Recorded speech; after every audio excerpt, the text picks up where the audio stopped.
Hey guys, tonight we are embarking on a rather different kind of historical journey, one that will hopefully soothe your senses and calm your mind as we explore the quiet, meticulous world of Edo Japan's incense masters. Imagine yourself stepping not into a grand battlefield or a bustling marketplace, but into a serene, tatami-matted room, the shoji screens filtering the soft afternoon light. The air is still, carrying only the faintest, most exquisite whisper of a fragrance, perhaps the deep, resinous notes of aloes wood, or the warm spice of sandalwood. Here, the clamor of the outside world fades, replaced by a focused appreciation for the ephemeral, for the art of listening to scent. It's a world far removed from our own, where a tiny sliver of fragrant wood can hold within it centuries of tradition and a universe of subtle meaning. Now, a gentle reality check. If you were suddenly an apprentice in an Edo period incense master's household, your modern nose, accustomed to everything from car exhaust to scented laundry detergent, would probably be utterly overwhelmed, and your patience for spending hours identifying nearly identical wood chips would be, shall we say, severely tested. You might not last the first week of training, bless your cotton socks. But here, in our little audio sanctuary, we can appreciate the dedication without the olfactory overload. So, before you get comfortable, take a moment to like the video and subscribe, but only if you genuinely enjoy what I do here. And while you're at it, perhaps you could let me know where you're listening from tonight and what time it is in your corner of the world. I always find it so peaceful to imagine this little bubble of calm stretching out across the globe. Now, dim the lights, maybe turn on a fan for that soft background hum, and let's ease into tonight's journey together. You find yourself on the threshold of this scented world, a realm where the appreciation of fragrance is not merely a pleasant diversion, but a disciplined and profound art form known as kodo, the way of incense. This isn't about simply lighting a stick of incense to make a room smell nice, the way you might burn some nag kampa to cover up the lingering aroma of last night's questionable takeout. No, this is something far more refined, far more intentional. Kodo is an intricate dance of etiquette, knowledge, and sensory perception, a tradition that has been cultivated in Japan for centuries, tracing its roots back to the introduction of aromatic woods with Buddhism in the 6th century. Initially, these precious substances were burned primarily for religious rituals, to purify temples and to honor the Buddha. But over time, their captivating fragrances began to enchant the imperial court and the aristocracy, evolving from sacred offerings into objects of refined aesthetic appreciation. By the Edo period, which spanned roughly from the early 17th to the mid-19th century, this appreciation had crystallized into the sophisticated art form we are beginning to explore. You can almost sense the weight of these centuries, the accumulated reverence and understanding, in the very air of the room. Imagine, as you step further into this world, the immediate contrast with your everyday experience of scent. In our modern lives, fragrances are often loud, assertive, designed to grab attention or to mask other odors. Perfumes shout, air fresheners declare their presence, scented candles fill a room with an unambiguous aroma. Here, however, everything is different. The scents are elusive, requiring you to lean in, to focus, to quiet your own internal chatter so that you might catch their delicate nuances. It's like the difference between a booming orchestra and a solo flute playing a haunting melody in a quiet garden. Both can be beautiful, but the latter demands a different kind of listening, a more profound engagement. You feel your own senses starting to recalibrate, your nose, perhaps dulled by the olfactory cacophony of the 21st century, slowly awakening to a new spectrum of subtlety. In this world, you don't just smell incense, you are invited to listen to it. This concept, known as Mon-ko, is central to understanding the art, and it truly sets kodo apart. It's not a passive reception of scent, but an active, mindful engagement. The verb kiku, which means to listen, is also used for to smell in this specific context, highlighting the focused, attentive, and even interpretive nature of the experience. It suggests that, like a piece of music or a line of poetry, the fragrance has something to tell you, a story to unfold, an emotion to evoke. You are not merely identifying a smell as woody or spicy, you are exploring its character, its depth, its journey as it transforms with the heat. It might remind you of a misty morning in a pine forest, or the comforting warmth of an old temple, or perhaps a poignant memory from your own past. This is the art of olfactory poetry. This prelude to the incense master's craft is one of quiet contemplation, an oasis of stillness in what was, even in Edo Japan, a bustling and often vibrant society. Picture a small gathering, perhaps in a specially designated incense room, the koseki, or a quiet, secluded corner of an elegant tea house. The participants, maybe only a handful, are seated with poise on the tatami mats, their movements economical, graceful, and deliberate, reflecting an inner composure. There are no loud conversations, no impatient fidgeting, no distractions from the world outside.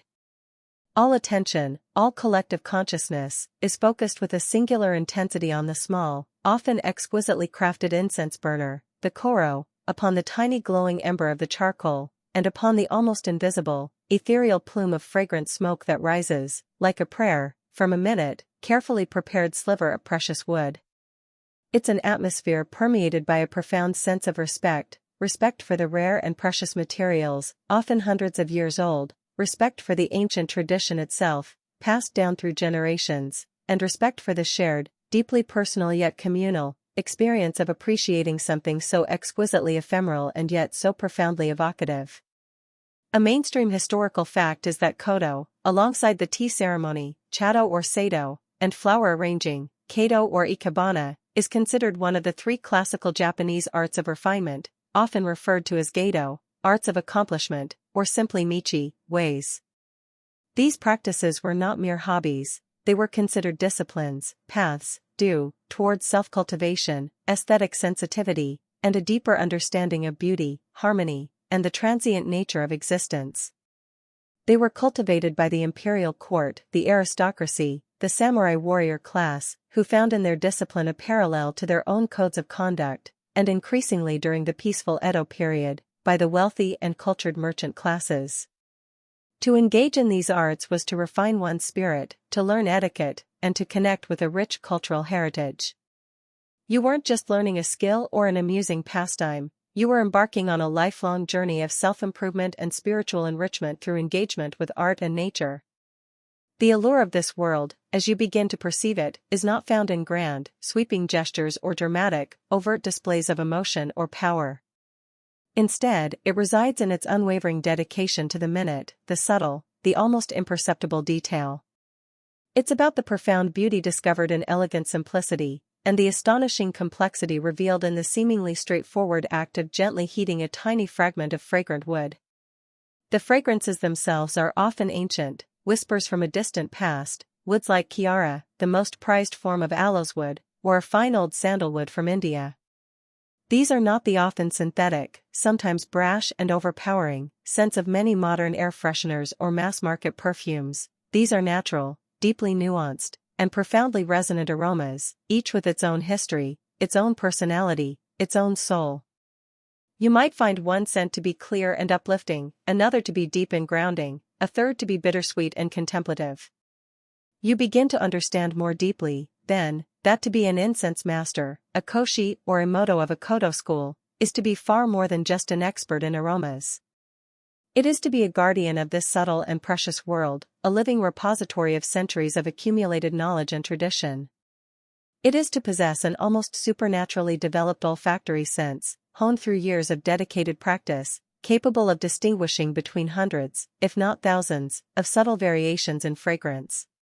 It involves an encyclopedic knowledge of fragrant materials, their origins, their qualities, their histories, and their poetic associations. And crucially, it is to possess the skill, the grace, and the profound understanding necessary to guide others along this fragrant path, to teach them the intricate etiquette of the ceremony, and to help them open their senses to the art of truly listening. It is a path of immense, almost daunting, dedication, requiring a lifetime of study, practice, and unwavering commitment. The master is not just someone who knows a great deal about incense, they are someone who fully embodies the spirit of koto, its inherent tranquility, its meticulous precision, its deep reverence for nature, for art, and for the subtle connections that bind them all.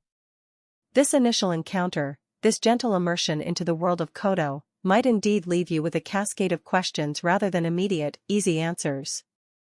How are these myriad fragrances meticulously classified and named? What are the specific rituals, the precise gestures, the unwritten rules of etiquette that govern an incense ceremony? How does one even begin to cultivate the ability to listen to a scent in such a profound and meaningful way, to move beyond simple liking or disliking into a realm of deeper appreciation and interpretation? These are the very doors that are now slowly, invitingly, creaking open before you as you stand on this scented threshold. But for now, in this softly lit prelude, you are simply invited to breathe deeply, to allow your imagination to conjure these delicate, ancient aromas, and to cultivate a quiet appreciation for the sheer, unwavering dedication required to elevate the fleeting, almost intangible experience of scent into such a profound, complex, and enduring art form. One quirky, lesser-known tidbit about early Japanese incense appreciation, particularly during the Heian period, 794–1185 AD, well before the more formalized kodo practices of the Edo era took firm root, is that competitive incense games, known as takemono-ace, sometimes involved participants trying to identify or even recreate a specific, complex scent blend that a particular lady of the imperial court might have meticulously crafted to perfume her elaborate silk robes or her personal chambers. Success in such a game was not just a matter of a good nose, it implied a certain intimacy with the courtly culture, an understanding of personal tastes, and perhaps even a subtle form of olfactory matchmaking or poetic tribute. It speaks volumes about how deeply personal, evocative, and socially significant scent was, even in its more playful and less rigidly structured early forms. A far cry, indeed, from just casually picking a generic perfume off a department store shelf or spraying a room with an aerosol can, wouldn't you say? You had to truly know your scents, their components, their harmonies, and perhaps, gain a subtle insight into the personality of the one who wore or curated them. The focus here, as you settle into this imagined space, is on an almost reverent, enveloping quietness. The almost inaudible rustle of silk kimonos as participants make minute adjustments to their posture, the soft, delicate clink of a fine porcelain or lacquer tool against another, the gentle, barely perceptible hiss of a perfectly prepared tiny ember within its bed of white ash, these are often the loudest sounds you might hear during a kodo gathering. It's a world meticulously designed to draw you inward, away from the noise and distractions of the everyday, to sharpen your focus until the subtle, gradual shift in a fragrance as it gently burns becomes a significant, almost momentous event, a tiny, exquisite drama unfolding directly before your heightened senses. It's a matter of considerable scholarly debate how much the intricate philosophical underpinnings of kodo, often deeply linked to the aesthetic principles of Zen Buddhism and the nature reverence of Shintoism, were consciously understood, articulated, or practiced by all its historical adherents, or if for some, particularly in its more social or competitive forms, it was primarily an elegant aesthetic and social pursuit, a marker of refinement and cultural capital. Regardless of the precise individual motivations, the profound meditative quality inherent in the practice is undeniable and universally acknowledged. So, as you stand at the very edge of this ancient and fragrant world, you may feel a palpable sense of calm begin to settle over you, a gentle stillness permeating your being. The often frantic, demanding pace of modern life, with its ceaseless barrage of information, its endless notifications, and its myriad sensory stimulations, seems to gradually fall away, losing its urgency, its power. Here, in the imagined presence of these ancient, evocative scents and these timeless, graceful traditions, there is a clear, unspoken invitation to slow down, to truly pay attention to the present moment, to find and appreciate the profound beauty that can exist in the most ephemeral of experiences. This is the fundamental promise of kodo, the gentle, captivating allure of the incense master's calm craft. You are not just about to learn the history or the mechanics of incense, you are about to step into a unique state of mind, a carefully cultivated atmosphere of profound tranquility and exquisitely refined perception, where the most delicate and fleeting of perfumes can indeed speak volumes, if only you can learn how to truly, patiently, listen. And that, my dear friends, is precisely where our shared journey into this serene and scented past truly begins tonight. And so, as our journey commences, you find yourself stepping out from that quiet, contemplative space of initial encounter and into the broader, more vibrant atmosphere of Edo period Japan itself.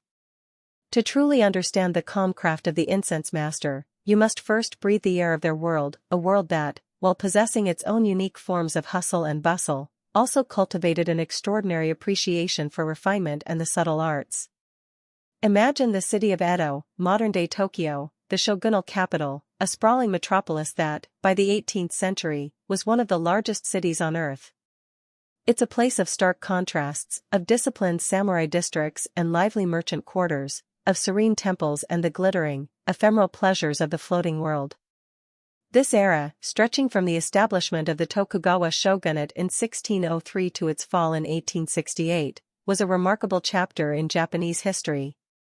A mainstream historical fact central to understanding this period is that the Tokugawa shogunate ushered in over 250 years of relative peace and political stability, a stark contrast to the preceding centuries of civil war.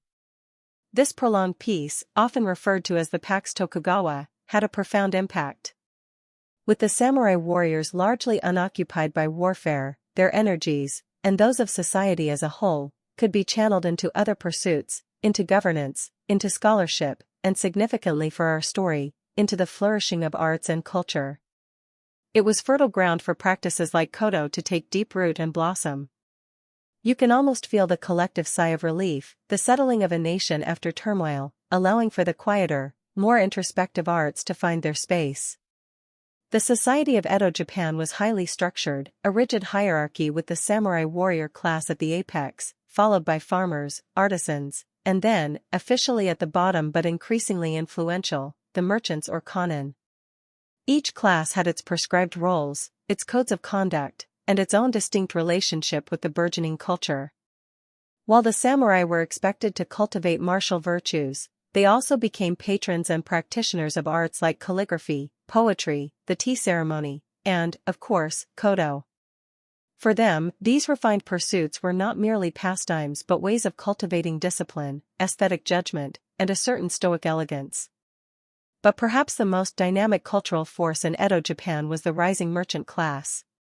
Confined by the social hierarchy and often barred from overt political power, the kanin channeled their considerable, and growing, wealth into the pleasures and refinements of urban life. They became the avid consumers and patrons of new art forms like kabuki theater, with its dramatic stories and flamboyant actors, ukiyo-e woodblock prints, those iconic images of beauties, actors, and landscapes, and popular literature. And, as their affluence grew, they also sought to emulate the refined tastes of the aristocracy and samurai, embracing practices like the tea ceremony and kodo. You can imagine a wealthy timber merchant or a successful rice broker, having concluded a profitable day's business, retiring to a quiet room to meticulously prepare and listen to a rare piece of aloeswood, a symbol of his cultivated taste and worldly success. It's a gentle form of status display, whispered on a fragrant breeze rather than shouted from the rooftops. This cultural flourishing was underpinned by some distinct Japanese aesthetic sensibilities that resonated deeply with the art of incense. Concepts like wabi-sabi, which finds beauty in imperfection, transience, and the rustic simplicity of natural objects, certainly informed the appreciation of aged, gnarled pieces of fragrant wood. The ephemeral nature of incense smoke, its fleeting aroma, perfectly embodied the Buddhist understanding of impermanence. Then there was miyabi, an older courtly ideal of elegance, grace, and refinement, which continued to influence the sophisticated etiquette and beautiful implements associated with kodo. And in the bustling urban centers, particularly among the kanin, the aesthetic of Iki emerged, an understated, chic sophistication, a knowing, unpretentious style that valued subtlety and wit. The subtle complexities of kodo, its demand for discernment, appealed to this sophisticated urban sensibility. You weren't just smelling something nice, you were participating in a deeply coded cultural language of taste. The floating world, or ukiyo, was another crucial element of Edo's aromatic air. This term referred to the licensed pleasure quarters, the theater districts, and the world of restaurants and teahouses, centers of entertainment and fashion where the strict social codes of the samurai elite were often relaxed. Here, new trends were set, and popular culture thrived.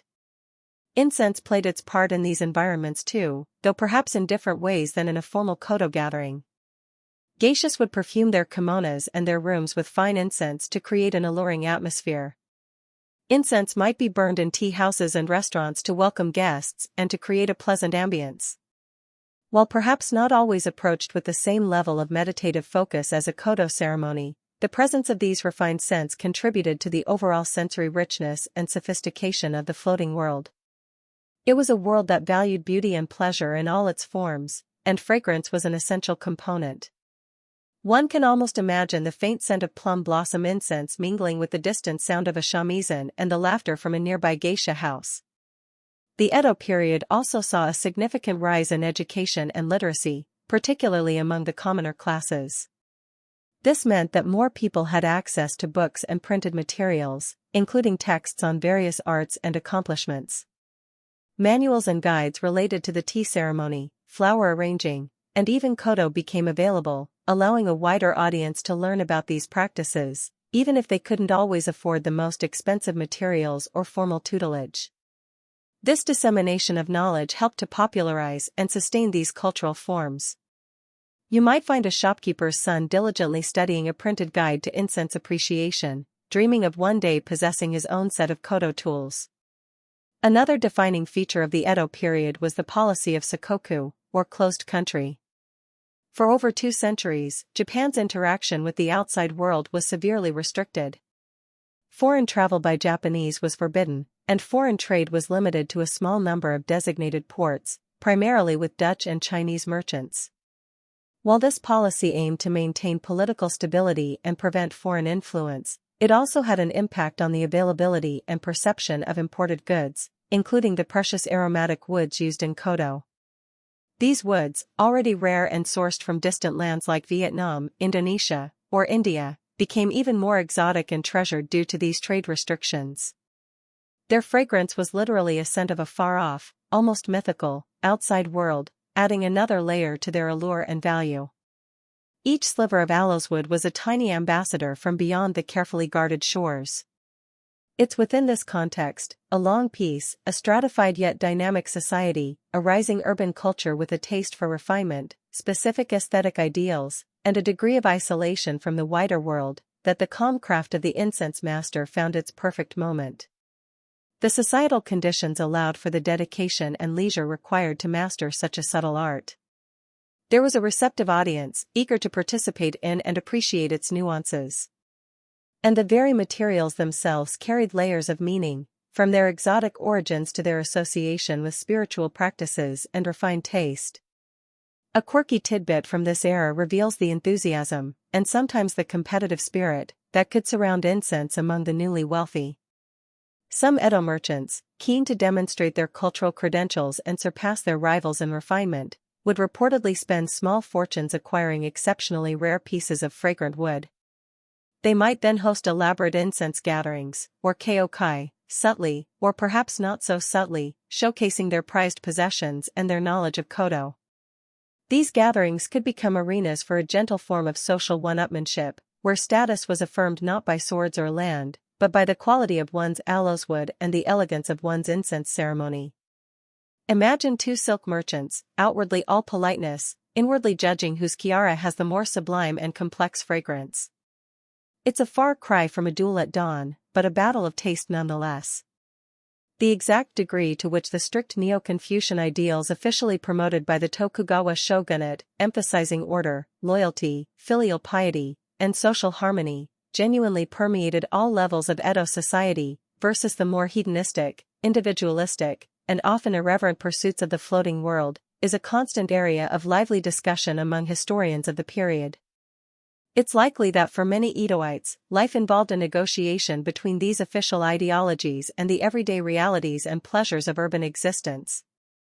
Koto, in a way, could bridge these worlds. Its discipline and philosophical underpinnings resonated with Confucian and Zen ideals, while its aesthetic beauty and the social cachet it provided appealed to the tastes of the vibrant urban culture.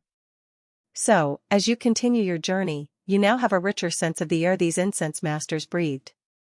It was an air filled with the scent of wood smoke from countless kitchen fires, the aroma of street food, the salt tang from Edo Bay, but also, in certain refined circles, the exquisite and carefully cultivated perfumes of rare aromatic woods. It was a society that, despite its rigid structures, possessed a remarkable cultural dynamism and a deep capacity for appreciating the subtle, the beautiful, and the ephemeral. This was the stage upon which the incense master played their quiet, yet profoundly significant, role. And this quiet, yet profoundly significant, role of the incense master, played out upon the refined stage of Edo society, revolved around a palette of materials so rare, so precious, and so imbued with history and mystique that they were often valued far above gold. You're now invited to lean closer, to gently examine these treasures, the very soul of Kodo, the aromatic woods, the kaboku, whose whispers of fragrance formed the core of the incense master's art. Primary among these, reigning supreme in its enigmatic allure, is aloes wood. Imagine holding a small, unassuming piece of this legendary wood. It might not look like much at first, perhaps dark, gnarled, with an oily sheen, surprisingly heavy for its size. This is ginkgo, or agarwood, sometimes known in other cultures as oud. Its story is one of slow, almost magical transformation. Aloes wood is not simply the wood of a tree, it is a resinous heartwood formed in Aquilaria trees, native to the dense rainforests of Southeast Asia, regions like Vietnam, Cambodia, Laos, Indonesia, and Malaysia. This precious resin is produced by the tree as a defense mechanism, a response to injury or a specific type of fungal infection. Over many decades, sometimes centuries, this resin saturates the wood, darkening it, hardening it, and infusing it with an incredibly complex and profound aroma. You're essentially holding a piece of ancient struggle, a fragrant wound healed into something extraordinary. Its rarity cannot be overstated. Not all Aquilaria trees produce aloes wood, and finding those that do, deep within remote jungles, was, and still is, an arduous and often dangerous undertaking. The quality varies enormously, depending on the species of tree, the specific fungus, the age of the infection, and the part of the tree from which it's harvested. The very best aloes wood, known in Japan as Kiara, is so rare and its fragrance so sublime that it has been treasured above almost all other earthly possessions. To possess even a tiny sliver of true Kiara was a mark of immense wealth, status, and refined taste in Edo, Japan. It was the stuff of legends, its scent described in almost reverent, poetic terms. You can imagine an incense master treating such a piece with the utmost care, almost as if it were a sacred relic. Then there is sandalwood, or bayakuden, another cornerstone of the incense master's collection. While perhaps not as astronomically expensive as the finest Kiara, high-quality sandalwood, primarily sourced from India and Indonesia, was also highly prized. Its fragrance is distinctly different from aloes wood, typically sweeter, creamier, with a smooth, woody warmth that is both comforting and uplifting. You might picture its fine-grained, pale yellow to reddish-brown wood, emitting its gentle perfume even before it's heated. Sandalwood was not only used in Kodo but also for carving intricate statues, beads for Buddhist rosaries, and in traditional medicine. Its consistent, pleasing aroma made it a versatile and beloved fragrant material. While Kodo, especially in its formal listening ceremonies, Mon-ko, often focuses on the appreciation of single, unadulterated pieces of these precious woods, it's important to note that other aromatic substances were also part of the broader incense landscape in Japan. Resins like frankincense and myrrh, though more associated with Western and Middle Eastern traditions, were known and sometimes used. More commonly in Japan, various spices and herbs, such as cloves, choji, cinnamon, kei, star anise, dais, camphor, shono, and borneal, ryuno, would be blended with powdered woods and a binding agent like honey or plum pulp to create nariko, or kneaded incense balls. These were popular in earlier Heian period court circles for perfuming rooms or clothing, and continued to be used. However, the pinnacle of refinement in Kodo, particularly as it developed in the samurai and merchant classes of the Edo period, was truly the subtle appreciation of the unadulterated aromatic woods themselves, each piece a unique olfactory treasure. You're moving from a blended perfume to something more akin to appreciating a single malt whiskey or a fine, single-origin coffee bean, focusing on the pure essence. To bring order to the vast and complex world of aloes wood, a traditional classification system known as Rikakugomi, meaning 6 countries, 5 tastes, was developed and refined over centuries. The 6 countries refer not to modern political nations, but to 6 traditional categories or types of aloes wood, believed to originate from different regions of Southeast Asia, each with its distinct characteristics. These are Kiara, often considered the highest grade, with a complex, noble, and often slightly bitter fragrance. Rikoku, sharp, pungent, and sometimes animalic, like a samurai. Monica, light, alluring, and changeable, like a flighty woman. Manaban, coarse, unrefined, often sweet, and lacking elegance, like a peasant, though this description is debated for its potentially classist overtones. Sumatora, sour and sometimes salty, like an ill-tempered monk. And Sasora, cool, light, and sometimes mistaken for Chiara if of high quality. The 5 tastes, sweet, sour, spicy/hot, salty, and bitter, describe the primary perceived fragrance notes within these woods.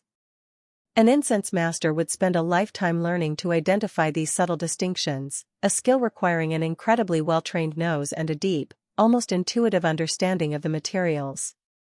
This wasn't just smelling wood, it was olfactory connoisseurship of the highest order. A particularly famous and revered piece of aloes wood, exemplifying its historical and cultural significance, is the ranjatai. This massive piece, whose name cryptically contains characters that also refer to the Todaiji temple in Nara, is still preserved in the Shosoin Imperial Repository there.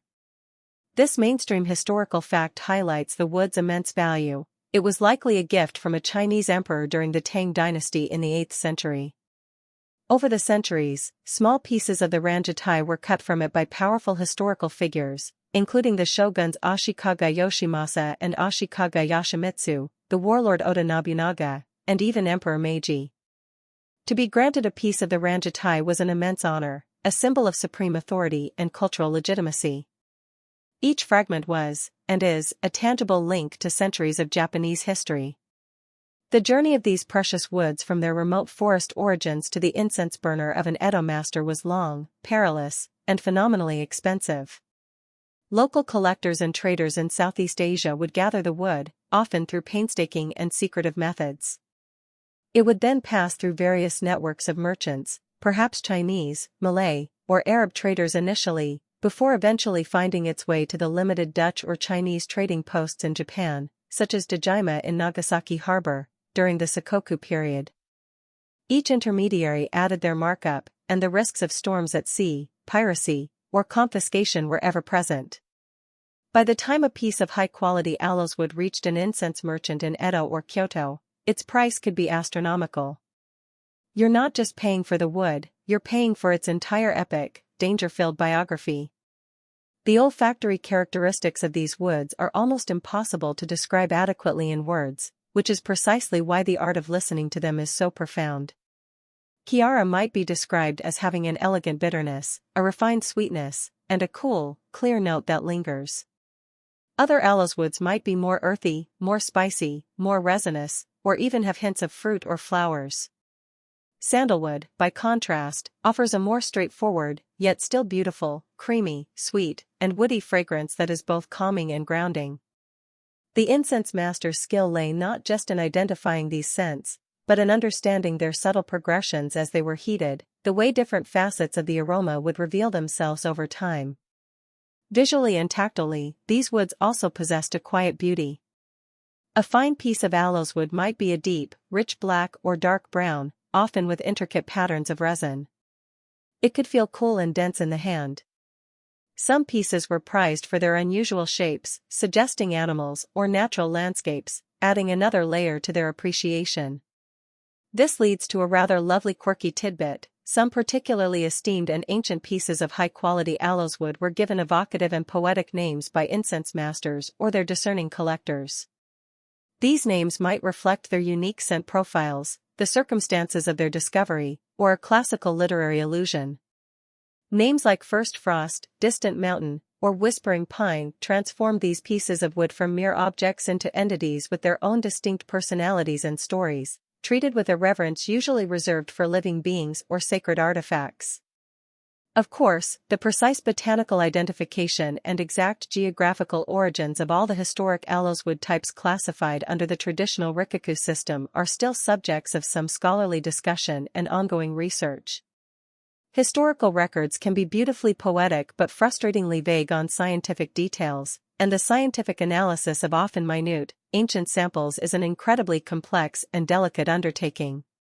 What is certain, however, is that these classifications provided a crucial framework for the appreciation, trade, and systematic study of these precious aromatics, forming the very bedrock of the incense master's specialized knowledge. As you sit with the idea of these fragrant treasures, you begin to appreciate the immense depth of knowledge required by the incense master.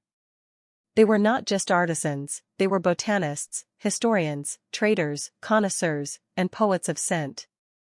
Their palette was not of pigments, but of these rare, resonant woods, each carrying within it the whispers of distant forests, ancient transformations, and the subtle histories of human desire and appreciation.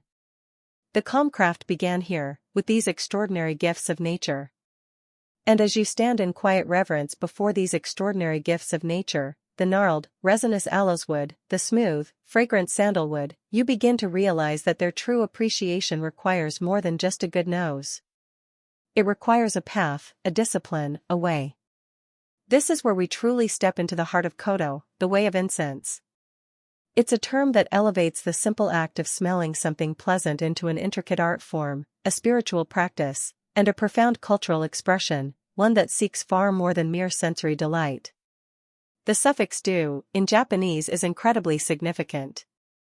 You find it in other classical arts like Chado, the way of tea, Kado, the way of flowers, and Budo, the way of martial arts. It signifies that these are not just techniques or hobbies, but lifelong paths of learning, discipline, and self-cultivation. A do implies a journey towards mastering not only the outward forms but also an inner spirit, a way of refining one's character, and perhaps even touching upon a deeper understanding of life and the universe. So, when we speak of Kodo, you understand that we are entering a realm where fragrance is a guide along such a path. You're not just learning about incense, you're invited to walk a scented road. Kodo, then, is far more than simply identifying pleasant aromas or perfuming a room.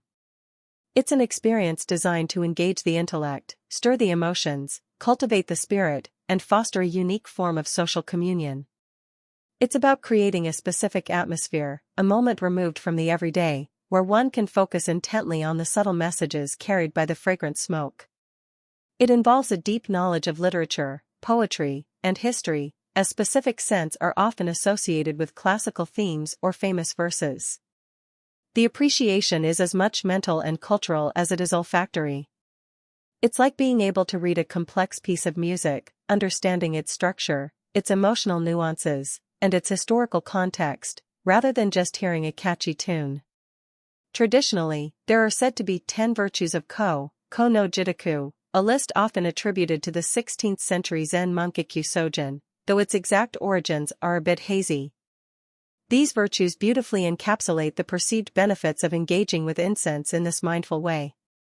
While the exact wording can vary in translation, they generally speak to how incense, first, sharpens the senses, second, purifies the mind and body, third, removes pollutants or defilement, fourth, promotes alertness or wakes the spirit, fifth, can be a companion in solitude, sixth, brings a moment of calm in busy times, seventh, even in abundance, is not overwhelming, eighth, even in small amounts, is satisfying, ninth, does not decay or spoil over centuries, referring to the wood itself, and tenth, used daily, does no harm. You can see from this list that the appreciation goes far beyond just it smells nice. It's a holistic engagement that touches upon mental clarity, spiritual purity, and even a kind of quiet companionship. Imagine your morning coffee ritual, but elevated to a centuries-old art form with 10 listed philosophical benefits. That's the kind of reverence we're approaching here. A formal Kodo gathering, or Kyokai, is a carefully orchestrated event. Imagine yourself as a guest, entering a serene, specially prepared room. The atmosphere is one of focused quietude. There is a host or master, the komodo, who meticulously prepares the incense burner and presents the fragrant wood. There are other guests, perhaps seated in a specific order. There might also be a recorder, who keeps track of the proceedings, the scents presented, and the responses of the participants, especially if a game is being played. Every object, every movement, has its place and its meaning. This isn't a casual get-together, it's a structured, almost ritualistic, appreciation. These gatherings were not merely about individual contemplation, they were also important social occasions, particularly for the cultured elite. Samurai, courtiers, wealthy merchants, and learned monks might all participate, though perhaps in different settings or with different emphases. Within the Kokai, there was a shared focus that transcended ordinary social barriers, even as the etiquette reinforced a certain refined order. It was a space where individuals could connect through a shared aesthetic experience, appreciating not just the incense but also each other's discernment and poetic sensibility. For the rising merchant class, in particular, proficiency in koto, like the tea ceremony, was a significant marker of cultural capital, a way to demonstrate their refinement and taste, and to gain acceptance in more established elite circles. It was a quiet assertion of their cultural arrival. The etiquette, or ryushiki, is paramount. The way you enter the room, the way you sit, the way you receive and listen to the incense burner, the way you express your appreciation, all are governed by established forms.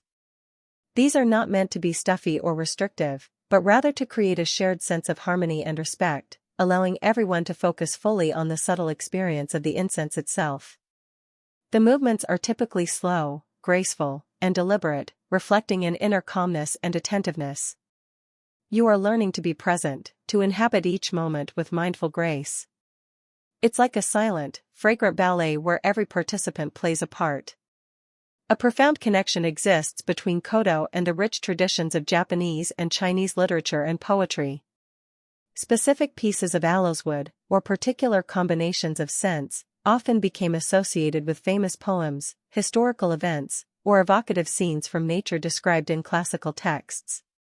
For example, a certain fragrance might be named plum blossoms in moonlight or autumn wind on the river. When participants listened to such a scent, they were not just experiencing the aroma itself, but also recalling the literary and emotional connotations associated with its name. This added an intellectual and imaginative layer to the olfactory experience, transforming it into a multisensory journey through culture and history. You're not just smelling wood smoke, you're smelling a story, a season, a poem. Thus, engaging in koto was seen as a way to cultivate not only a discerning nose but also a refined mind and spirit. It fostered an appreciation for subtlety, an understanding of history and literature, and a capacity for focused concentration and inner peace. In the often turbulent world, even during the relative peace of the Edo period, these moments of quiet contemplation and shared aesthetic experience were highly valued. They offered an escape, a refinement, a connection to something timeless and beautiful. It was a way of polishing the soul, one fragrant breath at a time. Let's revisit one of those 10 virtues of Ko for a moment. It brings a moment of calm in busy times.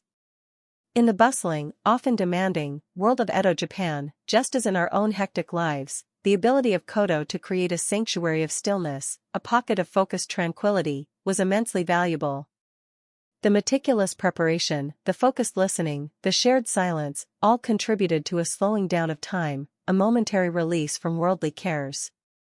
This wasn't just about smelling something nice, it was about actively cultivating a state of inner peace through a refined sensory engagement. Over the centuries, different schools or lineages of koto developed, each with its own distinct traditions, styles of presentation, and interpretations of the art. A mainstream historical fact is that two of the most prominent schools, both of which trace their origins back to the Muromachi period, 1336 to 1573, and continue to this day, are the Oiryu and the Shino-ryu. The Oiryu, often associated with the court aristocracy, is known for its elegant and literary approach. The Shino-ryu, with connections to the samurai class and Zen Buddhism, emphasizes a more direct, disciplined, and perhaps more austere engagement with the incense. The existence of these distinct schools, each meticulously preserving and transmitting its unique heritage, speaks to the depth and seriousness with which koto was, and is, regarded. It's not a monolithic tradition, but a rich tapestry woven from different strands of practice and philosophy. One rather endearing quirky tidbit that reveals the dedication of some practitioners is the tradition of keeping keoniki, or incense diaries. These were personal records meticulously kept by individuals who attended incense gatherings.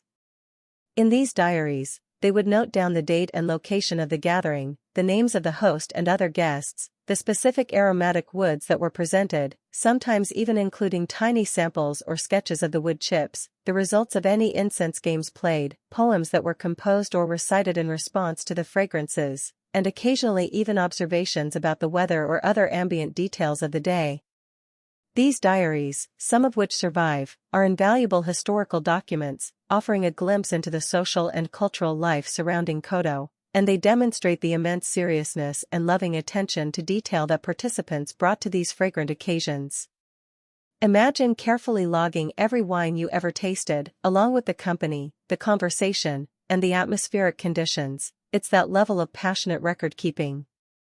The degree to which Kodo, particularly during the Edo period, was a purely aesthetic and secular pursuit for its many adherents, versus retaining significant spiritual or religious undertones from its Buddhist origins, is something scholars continue to explore and discuss. The lines were often beautifully, and perhaps intentionally, blurred. While the formal rituals and intellectual games might seem very worldly, the act of focused listening, the emphasis on purity and transience, and the use of materials historically associated with religious rites, all hint at a deeper, more contemplative dimension. For some, it may have been a sophisticated drawing room entertainment, for others, a profound meditative practice, and for many, perhaps, a delightful blend of both, a fragrant intersection of art, society, and subtle spirituality. So, the path of incense, Kodo, unfolds before you not as a simple pastime, but as a complex and multifaceted way. It is a discipline that trains the senses, enriches the mind, calms the spirit, and connects you to a deep and ancient tradition.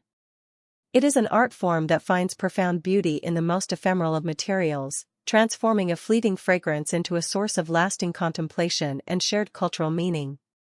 You are beginning to see that the incense master is not just a craftsman of scent, but a guide along this very special path, a keeper of its quiet flame, a guide skilled in revealing the profound stories held within a wisp of smoke.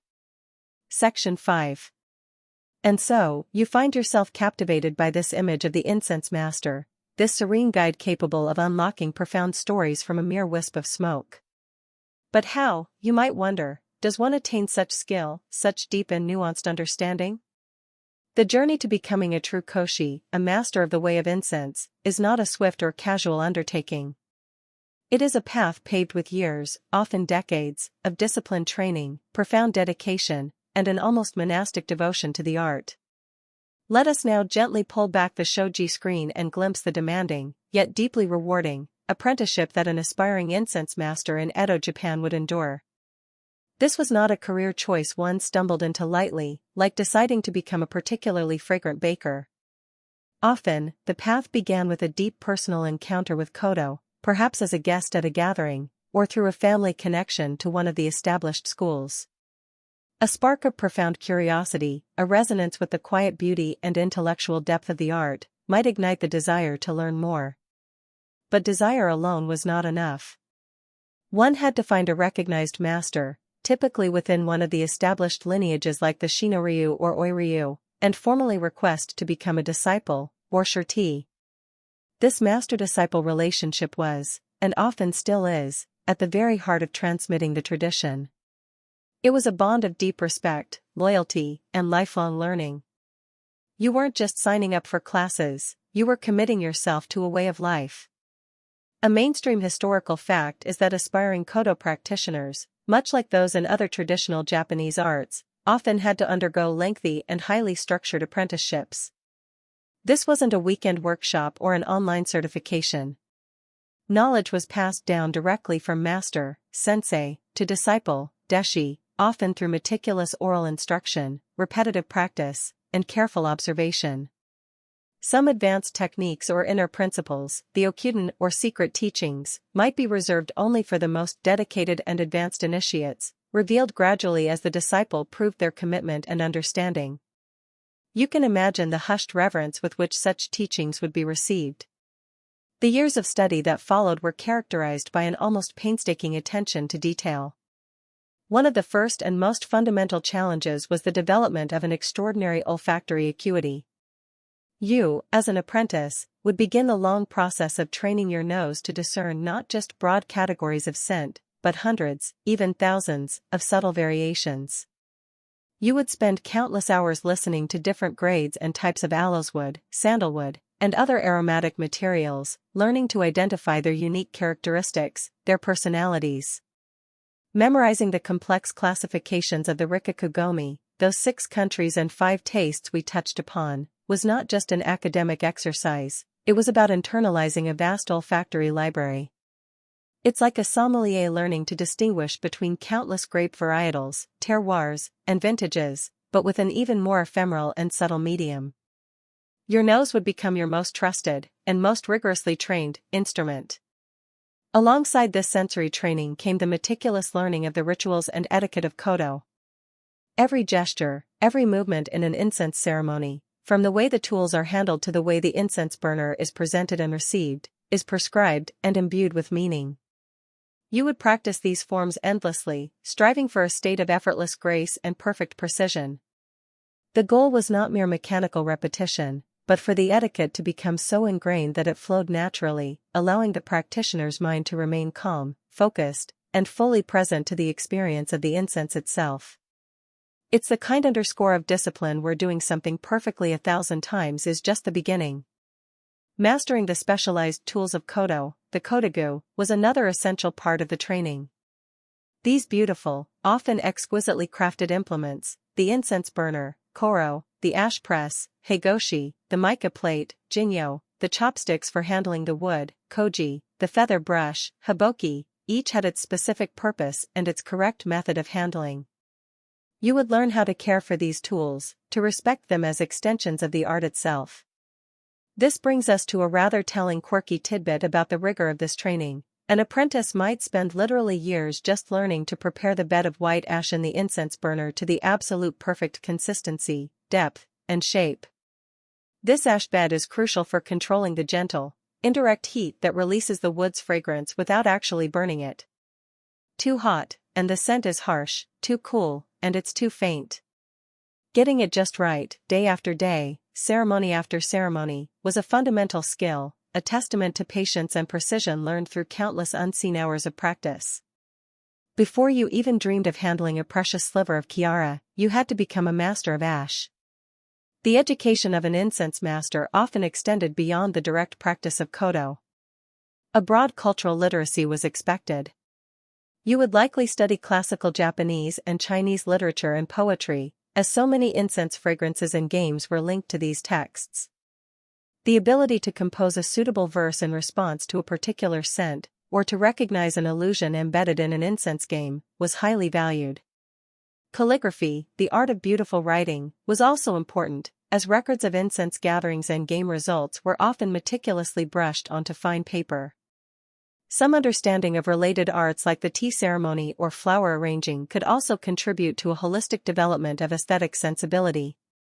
The incense master was expected to be a person of broad culture and refined taste, not just an olfactory specialist. But perhaps the most profound aspect of this training was the cultivation of inner qualities. Kodo, as a way, was as much about spiritual discipline as it was about technical skill.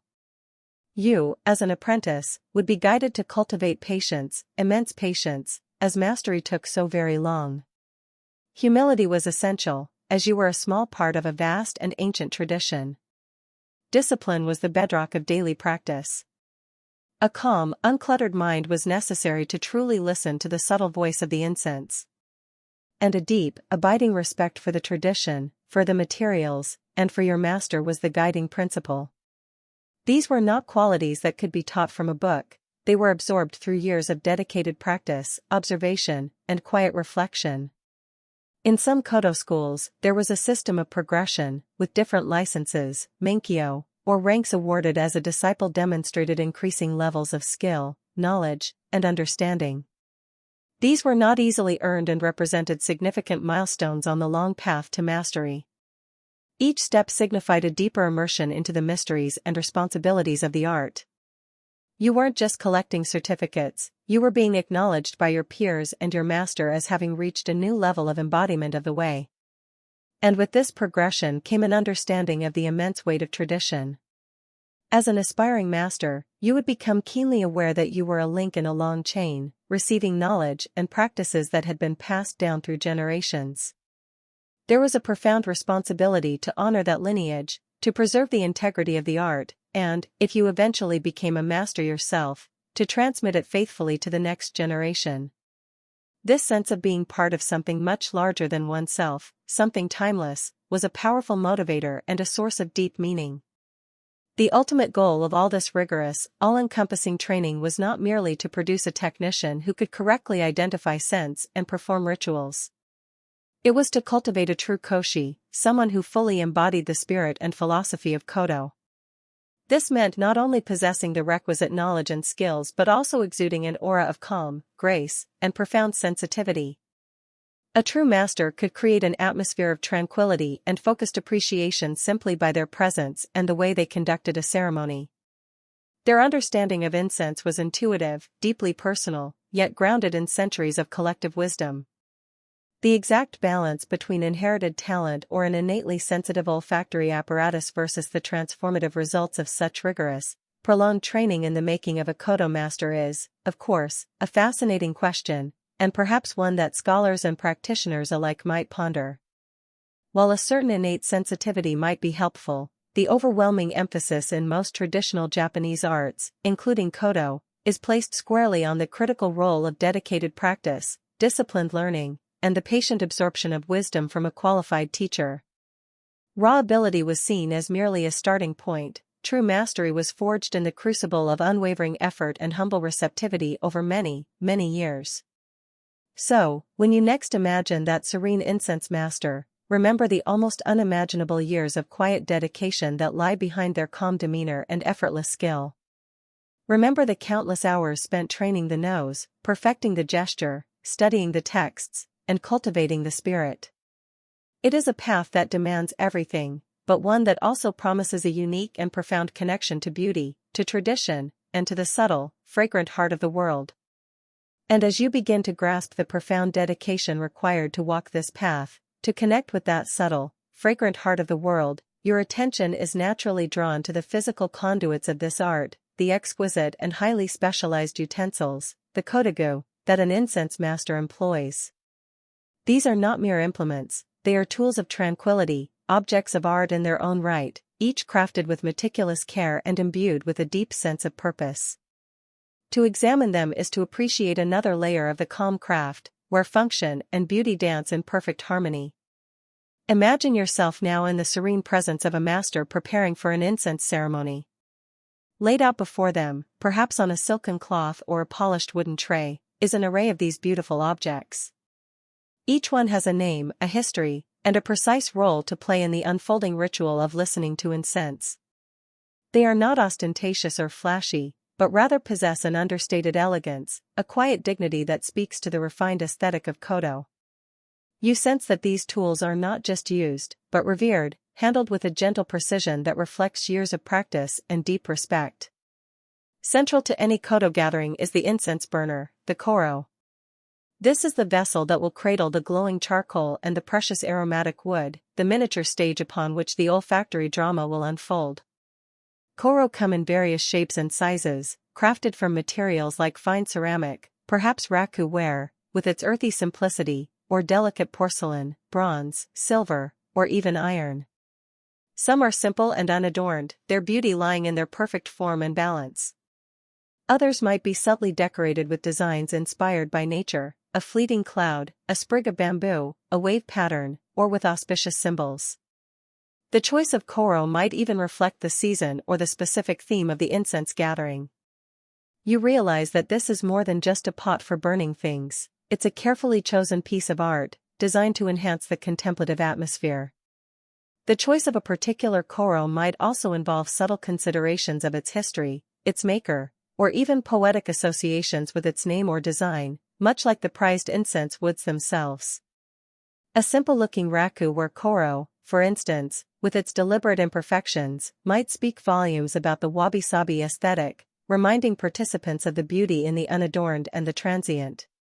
Inside the koro, you would find a bed of fine, white ash, often called byakudenbai, sandalwood ash, or koro bai, incense burner ash, even if not made from sandalwood itself.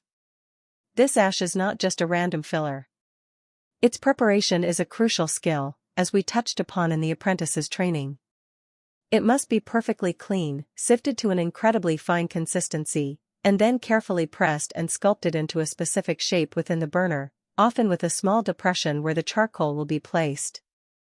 This meticulously prepared ash bed acts as an insulator and allows for precise control of the heat, ensuring that the fragrant wood is gently warmed, releasing its aroma slowly and subtly, rather than being scorched. Looking at this perfectly smooth, almost Zen garden-like surface of ash, you understand that even this seemingly humble material is treated with artistic care. Several tools are dedicated solely to the preparation and maintenance of this vital ash bed. There's the ash press, the higoshi or hayashi, a flat, often decoratively shaped implement used to compact and smooth the ash. You might see an ash spoon, the haisaji, a delicate spatula-like tool for moving and shaping the ash, ensuring its surface is pristine and perfectly contoured.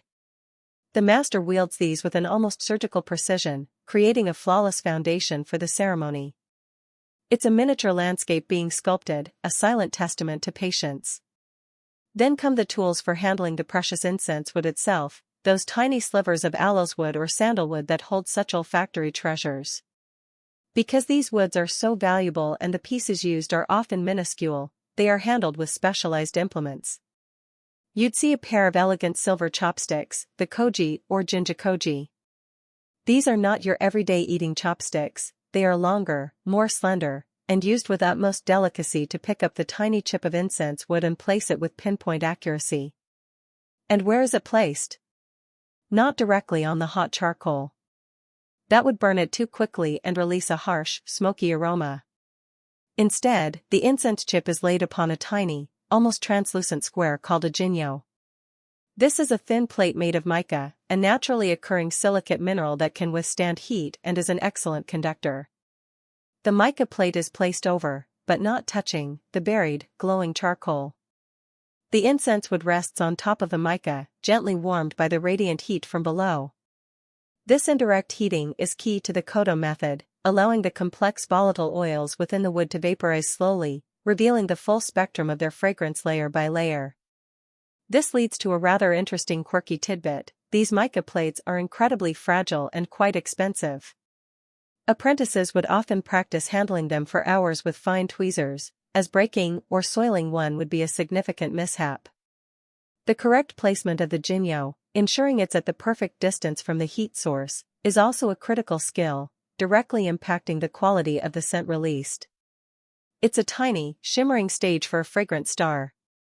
Other tools are associated with the taiden, the specially prepared charcoal that provides the heat.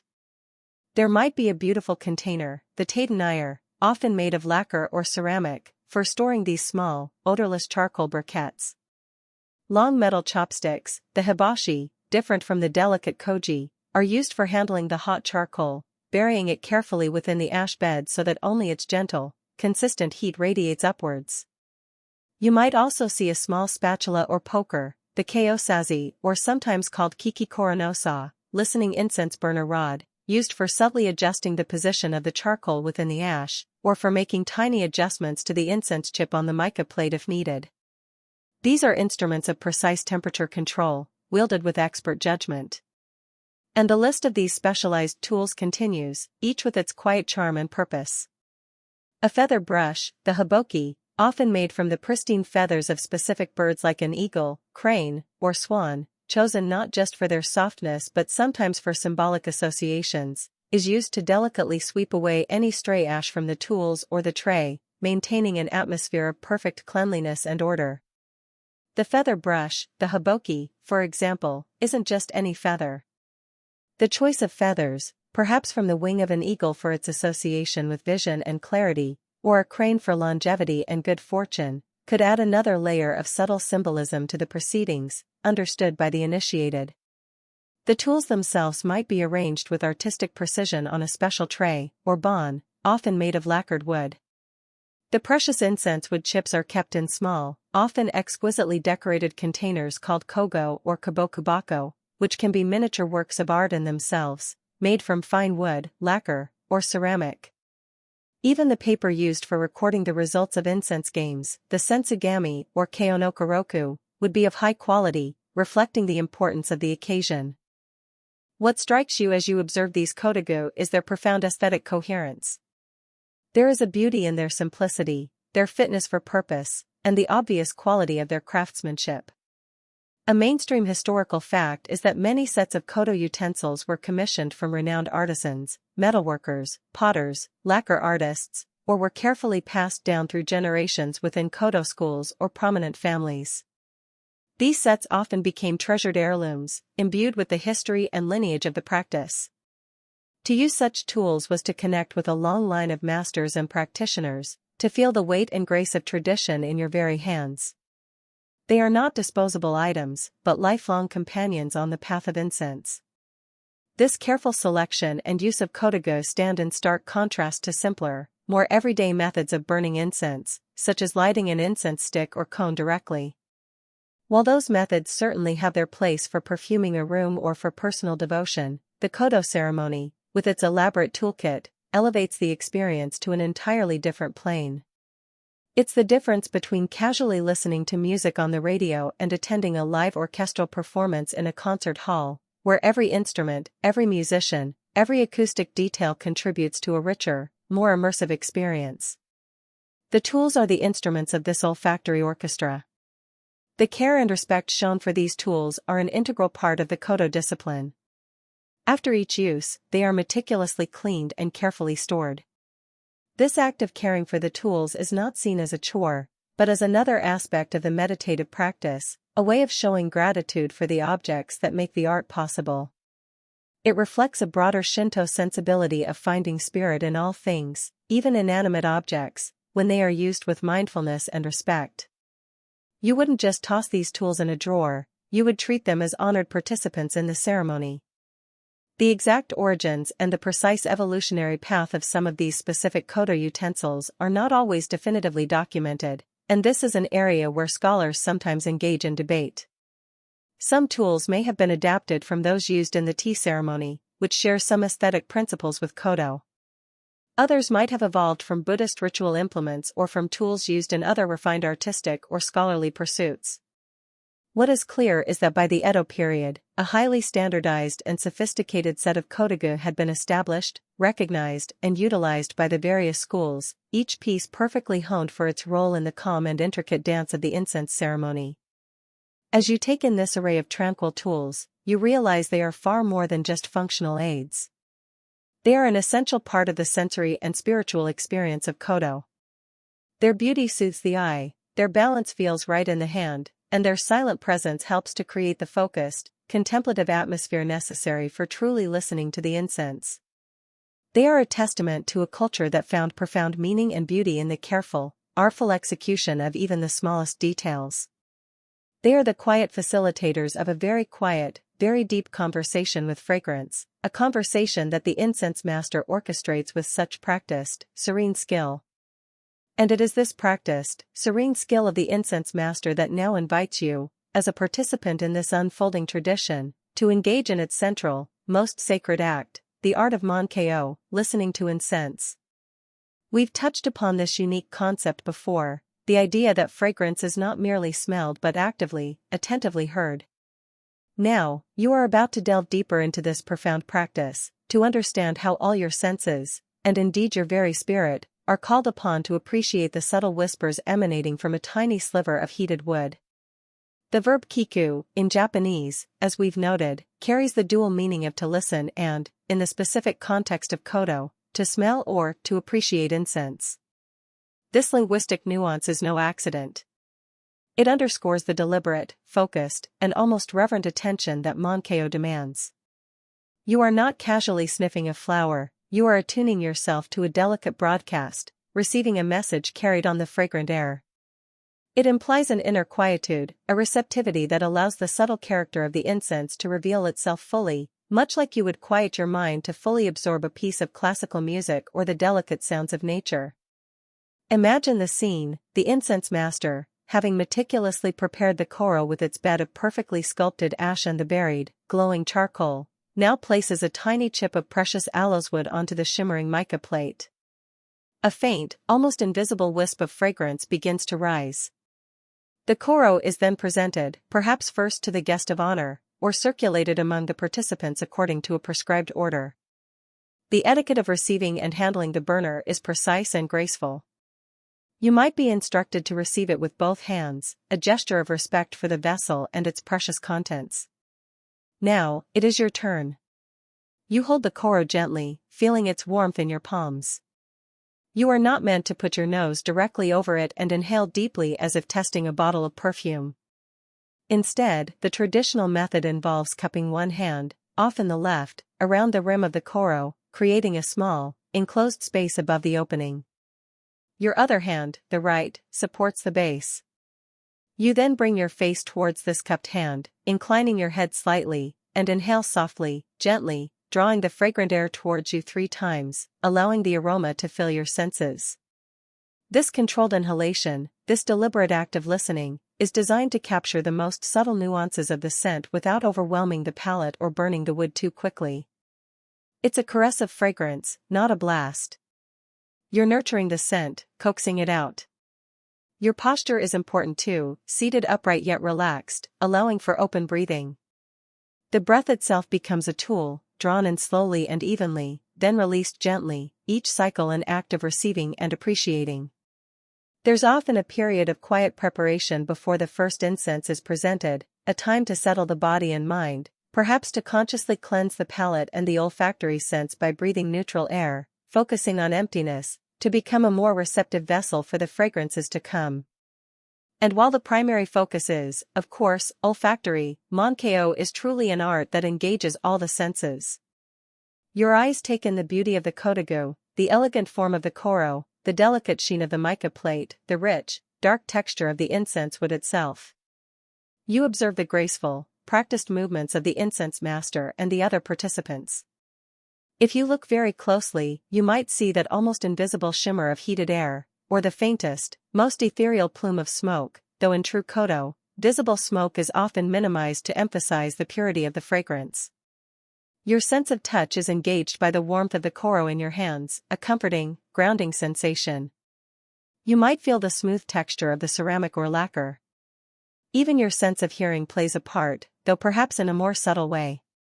The profound silence that often envelopes a Mon-ko gathering becomes a canvas against which the voice of the incense can be more clearly perceived. The occasional soft rustle of silk, the faint click of a tool, these small sounds only serve to accentuate the overarching stillness and focused attention. It's an almost synesthetic experience, where one sense informs and heightens the others. But the true journey of Mon-ko happens within.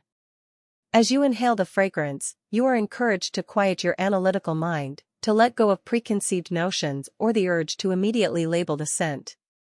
A mainstream historical fact is that in formal kodo ceremonies, the act of listening to incense involves this precise sequence of gestures and a state of mindful attention, all designed to create an optimal environment for appreciating the subtle complexities of the aromatic wood. The aim is to achieve a state akin to mushin, or no mind, a state of open, receptive awareness, free from distracting thoughts, allowing the fragrance itself to be the sole focus of your consciousness. It's in this stillness that the incense can truly begin to speak, unhindered by your own mental commentary. And what does it say? The fragrance might evoke a cascade of images in your mind's eye, a dew-laden forest at dawn, an ancient temple courtyard, a scene from a half-forgotten dream. It might stir emotions, a feeling of peace, a touch of melancholy, a sense of quiet joy, or a profound nostalgia. It might call to mind lines of poetry, perhaps a classical verse that perfectly captures the mood of the scent. This is where the intellectual and cultural aspects of kodo come alive. The more well-versed you are in Japanese literature, art, and history, the richer and more resonant your experience of Mon-ko can become, as you recognize the allusions and connections woven into the fragrant tapestry. You're not just smelling wood, you're communing with centuries of culture. One of the great challenges, and indeed pleasures, of Mon-ko is the attempt to describe the undescribable, to put into words the ephemeral and often deeply personal experience of a scent. Participants don't just sniff and say that's nice. They might be asked to identify the wood, if it's part of a game, or to offer an appreciation, perhaps in the form of a short poem or a metaphorical description. This encourages a deeper level of engagement, forcing you to analyze the different facets of the aroma. Is it sweet, bitter, spicy, cool, warm? Does it have a top note that you perceive first, and then a deeper, more lingering base note? You might compare it to a landscape, a piece of music, or even a human character. It's a delightful exercise in sensory articulation. While the initial listening is a deeply personal and introspective experience, often conducted in shared silence to allow for individual concentration, kodo gatherings also have a communal dimension. Later, perhaps after several different woods have been presented, there might be an opportunity for guests to share their impressions, often in carefully chosen, poetic language, or through participation in incense games where identification and appreciation are shared. This communal reflection adds another layer, allowing participants to learn from each other's perceptions and to deepen their collective understanding of the fragrances. However, during the act of Mon-ko itself, the focus is intensely inward. You also learn to appreciate the nuance and the constant, subtle change in the fragrance as the wood is gently heated. Unlike a static perfume, the aroma released from a heated wood chip evolves over time. Different volatile compounds are released at different temperatures, revealing a complex olfactory narrative. The first listening might reveal certain notes, while a second or third, moments later, might unveil entirely new dimensions of the scent. It's a living, breathing fragrance, and part of the art is to follow its delicate transformations with focused attention. It's like watching a flower slowly unfurl, each moment revealing a new aspect of its beauty. The role of the incense master in all this is crucial. They are not merely a preparer of incense, they are the facilitator, the guide, the gentle conductor of this olfactory orchestra. Their choice of wood, the way they prepare the charcoal and the ash, the manner in which they present the koro, all these elements contribute to the quality of the experience for the guests. A skilled master can bring out the very best in a piece of wood, allowing its truest voice to be heard. They create the container, the sacred space, within which the magic of Mon-ko can unfold. It's interesting to contrast this with the Western tradition of perfumery, which is often about creating a scent to be worn on the body, to project an image, or to attract others. Kodo is almost the opposite. It's an inward journey, a private communion with scent in a shared, contemplative space. A quirky tidbit that emphasizes this is the common practice in kodo gatherings of discouraging participants from wearing any personal perfume, scented hair oils, or even strongly fragranced cosmetics. The idea is to maintain a clean olfactory environment, so that nothing interferes with the subtle appreciation of the specific aromatic wood being presented. It's about purity of experience, a singular focus on the voice of that one precious fragment. Any other scent would be like someone talking during a delicate musical performance. The extent to which the subjective interpretations of fragrance in Mon-ko were purely individual or heavily guided by established poetic and literary associations tied to specific woods or scent categories is a topic that invites ongoing discussion among kodo scholars and practitioners. While personal memories and emotional responses are certainly part of the experience, the rich cultural context, the naming of woods, and the literary allusions often shared within kodo circles undoubtedly shape perception and provide a common language for appreciating and discussing these subtle aromas. It's likely a beautiful interplay of the deeply personal and the culturally shared. So, as you hold the warm koro, cup your hand, and inhale that first delicate wisp of ancient fragrance, you are doing far more than just smelling. You are engaging in a centuries-old discipline of sensory and spiritual refinement. You are listening with your whole being, opening yourself to the subtle stories, the evocative imagery, and the profound tranquility that these precious woods have to offer.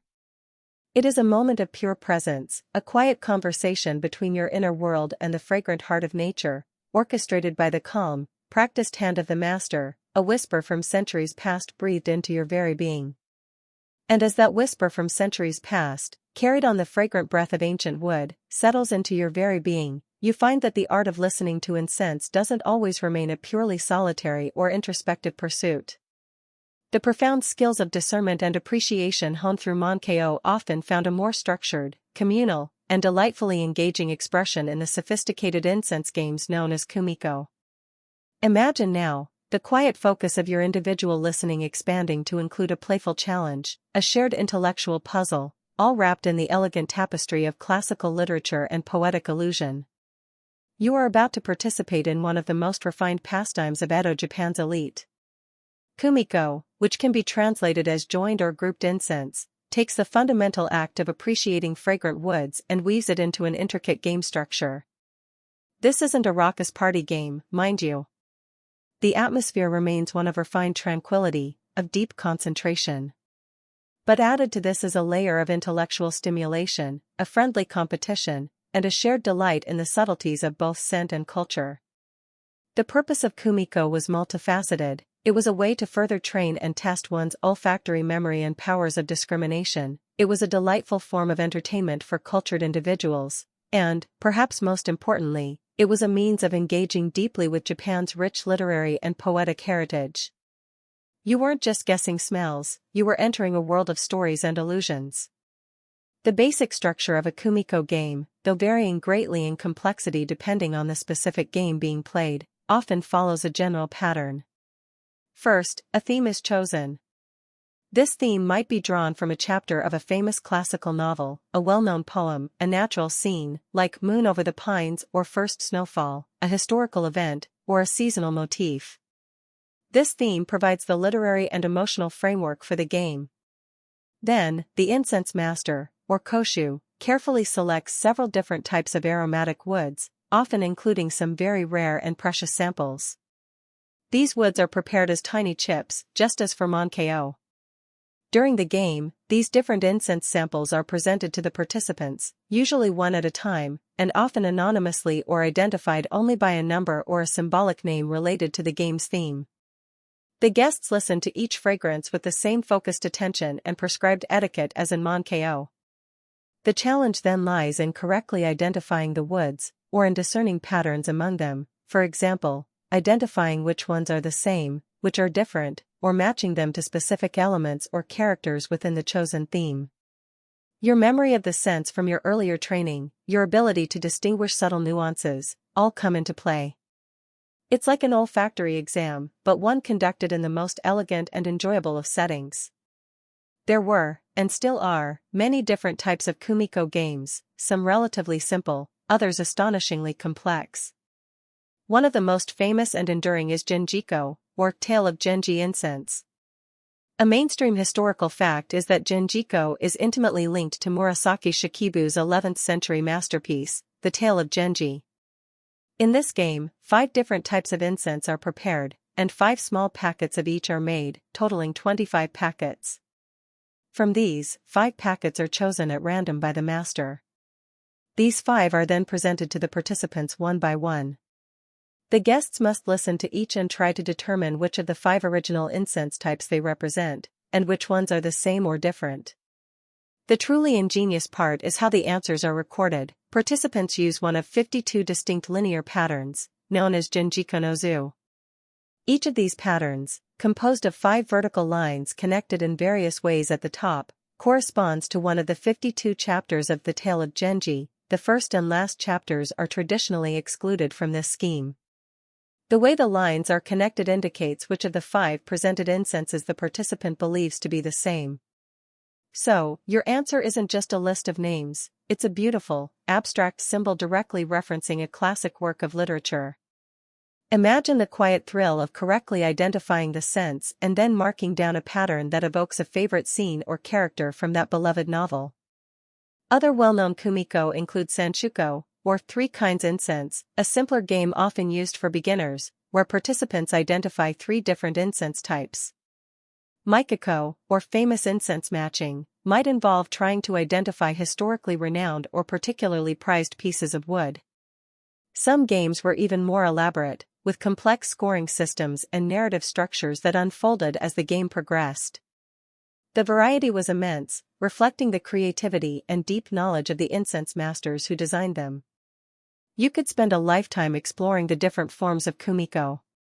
The deep connection to literature and poetry is a hallmark of many Kumiko. The chosen theme not only set the mood but often guided the interpretation of the scents. Sometimes, participants would be expected to compose a short poem, a waka or haiku, inspired by one of the fragrances or by the overall theme of the game.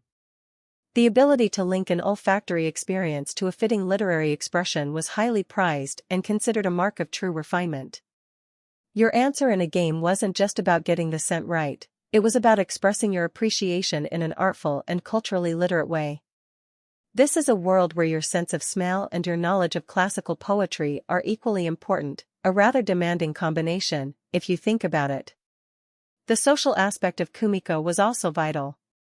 These were typically intimate gatherings of like-minded connoisseurs, people who shared a passion for incense and a deep appreciation for the culture surrounding it. There was certainly an element of friendly competition, a desire to demonstrate one's skill in identifying the subtle fragrances.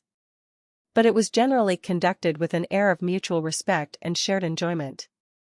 The focus was as much on the collective experience of beauty and intellectual engagement as it was on individual success. These were occasions for quiet fellowship, for deepening one's understanding of the art in the company of others who truly appreciated its subtleties.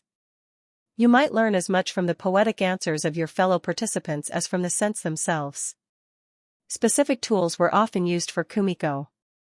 Participants would record their answers on small, specially prepared slips of paper, often beautiful sensugami, fan paper, or other fine washi paper, using a delicate brush and ink. The genjiko patterns, for example, would be carefully drawn.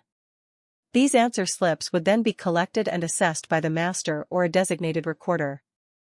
A formal record of the game, the keonokoroku, might be kept, noting the theme, the woods used, the participants, their answers, and perhaps any poems composed.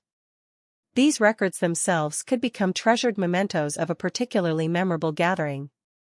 The meticulousness of it all is quite something. No casual scribbling on a napkin here. The incense master's role in kumiko was, of course, central. They not only selected and prepared the precious woods with utmost care but often designed the game itself, choosing the theme, determining the structure, and perhaps even composing an introductory poem or explanation. During the game, they would officiate, ensuring the smooth flow of the ceremony, presenting the incense burners correctly, and later, tactfully revealing the correct answers and perhaps offering insights into the chosen woods or the literary theme. The reveal of the correct answers and the winning patterns or poems would be done with grace and tact, often accompanied by explanations that further enriched the participants' understanding and appreciation. The joy was not just in being right, but in learning more about the profound depths of the fragrances and their cultural resonances. The atmosphere during kumiko, while still imbued with the characteristic quietude and refinement of koto, would have an added layer of focused intellectual engagement and playful anticipation. You can imagine the gentle murmur of appreciation, the soft rustle of paper as answers are recorded, the almost palpable concentration as each guest listens to the fragrant offering. There would be a sense of shared purpose, a collective immersion in a world of scent, poetry, and subtle challenge. It's a far cry from a boisterous board game night, but the underlying enjoyment of a well-crafted game, shared with congenial company, is timeless. One rather charming quirky tidbit is that the intricate linear patterns used to record the answers in genjiko, the genjiko no zu, became so aesthetically pleasing and culturally significant in their own right that they transcended the world of incense. These 52 unique symbols began to be used as decorative motifs on a wide range of objects, including kimono fabrics, lacquerware boxes, ceramics, and even as designs for mon, or family crests. To incorporate a genjiko pattern into one's belongings was a subtle way of signaling one's cultural sophistication and appreciation for the refined arts. So, a pattern originally designed to record an olfactory guess became a visual symbol of high culture. The exact origins of some of the more complex kumiko games, and the intricate rules and literary associations that govern them, are sometimes subjects of scholarly debate. While some games have clearly documented creators or points of origin, others seem to have evolved more organically over time, shaped by the collective creativity of generations of incense masters and literary figures. Some scholars suggest a gradual evolution from simpler identification exercises in earlier periods, while others point to specific creative innovations during the cultural flourishing of the Muromachi or Edo periods. It's a testament to the living, evolving nature of the tradition. So, as you imagine yourself participating in a kumiko, carefully listening to each anonymous fragrance, pondering its connection to a line from The Tale of Genji or a classic poem about autumn moons, you are engaging in an art form that beautifully melds sensory perception, intellectual acuity, literary knowledge, and social grace. It's a game where winning is less important than the shared experience of beauty and the deepening of one's appreciation for the profound, almost magical, world of scent. The Incense Master, your calm and knowledgeable guide, ensures that this elegant game unfolds with perfect tranquility, allowing each participant to fully savor its subtle delights, and perhaps, to leave with a new poem in their heart, or a new appreciation for an ancient story, all sparked by a fleeting, fragrant whisper. And as that fleeting, fragrant whisper from the elegant kumiko game settles in your mind, carrying with it echoes of poetry and shared discernment, you become aware that the journey of incense in Japan does not end in the refined chambers of art connoisseurs. Indeed, its origins, and one of its most enduring roles, lie in realms even more profound, more ancient, the sacred spaces where humanity seeks connection with the divine. You now find yourself drawn towards the serene precincts of temples and shrines, to observe how incense perfumes these hallowed grounds and plays its vital part in spiritual rites. This is where fragrance transcends art and becomes a direct offering, a purifier, a conduit to the numinous. Remember, the very introduction of aromatic woods to Japan in the 6th century, as we briefly touched upon, came hand in hand with the arrival of Buddhism from the Asian mainland. Those first precious pieces of aloeswood and sandalwood were not initially intended for elegant games or aesthetic appreciation alone, they were sacred substances, brought to be burned as offerings before newly enshrined statues of the Buddha and Bodhisattvas, to purify the nascent temple grounds, and to create an atmosphere conducive to prayer and meditation. This ancient, sacred root of incense use underpins all its later artistic developments. You are, in essence, returning to the source of the fragrant river. Imagine stepping into the dimly lit, hallowed interior of a centuries-old Buddhist temple. The air is cool and still, thick with the accumulated scent of countless incense offerings burned over generations. It's a complex, layered aroma, perhaps the sweet, woody notes of sandalwood, the deeper, more resinous fragrance of aloeswood, mingled with the subtle smokiness from continuously burning incense sticks or cones. This is not the focused, analytical listening of a koto ceremony, this is an immersive, atmospheric scent, designed to transport you, to quiet the worldly chatter in your mind, and to signal your entry into a sacred domain. This olfactory welcome might be accompanied by the low, resonant chanting of sutras by monks, the occasional deep thrum of a temple gong, or the soft shuffle of feet on wooden floors, all combining to create a deeply immersive spiritual atmosphere. A mainstream historical fact is that incense, or ko, has remained a fundamental offering in Japanese Buddhist ceremonies for well over 1,000 years. It is used to purify the ritual space and the participants, to honor the Buddha, Bodhisattvas, and ancestral spirits, and to aid practitioners in achieving a state of meditative calm and focus. Before the main altar, perhaps adorned with a serene, gilded statue of the Buddha, you would almost invariably see incense burners, or koro, though these might be larger, more robust bronze or brass vessels compared to the delicate ceramic ones used in koto. Here, devotees light sticks of incense, osenko, or offer pinches of powdered incense, shoko or mako, onto smoldering charcoal.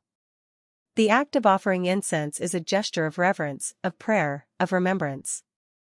As the fragrant smoke curls upwards, it is often seen as carrying one's prayers and intentions towards the heavens, or to the realm of the enlightened beings.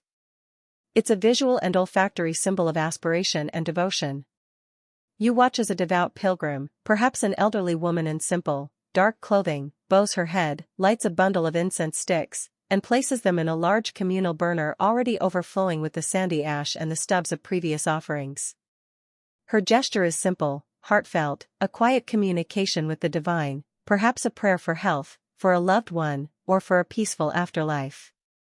A young man in samurai attire might make a similar offering, his prayer perhaps for success in his endeavors or for the well-being of his lord. The motivations are varied, but the act of offering incense is a common thread. Incense also plays a crucial role in Buddhist funerary rites and ancestral veneration. It is offered to the deceased to guide their spirit, to purify the surroundings, and as a continuing act of remembrance and respect from the living. At household Buddhist altars, or butsudan, families will typically light incense daily as an offering to their ancestors, maintaining a fragrant link between the world of the living and the realm of the departed. This practice imbues incense with deep emotional and familial significance, far beyond its aesthetic qualities. Now, let's turn our gaze towards the world of Shinto, Japan's indigenous religion, with its reverence for kami, the myriad spirits inhabiting natural phenomena, ancestors, and even objects. While the primary purification rituals in Shinto traditionally involve water, salt, and ritual waving of a purification wand, haragushi, incense also found its place, often through centuries of syncretic blending between Shinto and Buddhist practices, a phenomenon known as Shinbutsu Shugo. You might find incense being burned at some Shinto shrines, particularly those with strong historical links to Buddhist institutions. The types of aromatics used here might sometimes differ, perhaps favoring simpler, more locally sourced fragrant woods like cedar, sugi, or pine, matsu, whose clean, resinous scents evoke the purity of the natural world so central to Shinto belief. The precise nature and extent of incense use in ancient Shinto rituals prior to significant Buddhist influence is a subject of some debate among scholars. Some argue for indigenous practices of burning aromatic woods or herbs for purification or to attract benevolent kami, while others see most formal incense use in shrines as a later syncretic development, adopted and adapted from Buddhist traditions. Regardless of its specific origins in each tradition, the role of incense as a purifier, or kyome, is a recurring theme. Fragrant smoke was believed to cleanse spaces of negative influences or impurities, making them suitable for sacred rites or important undertakings.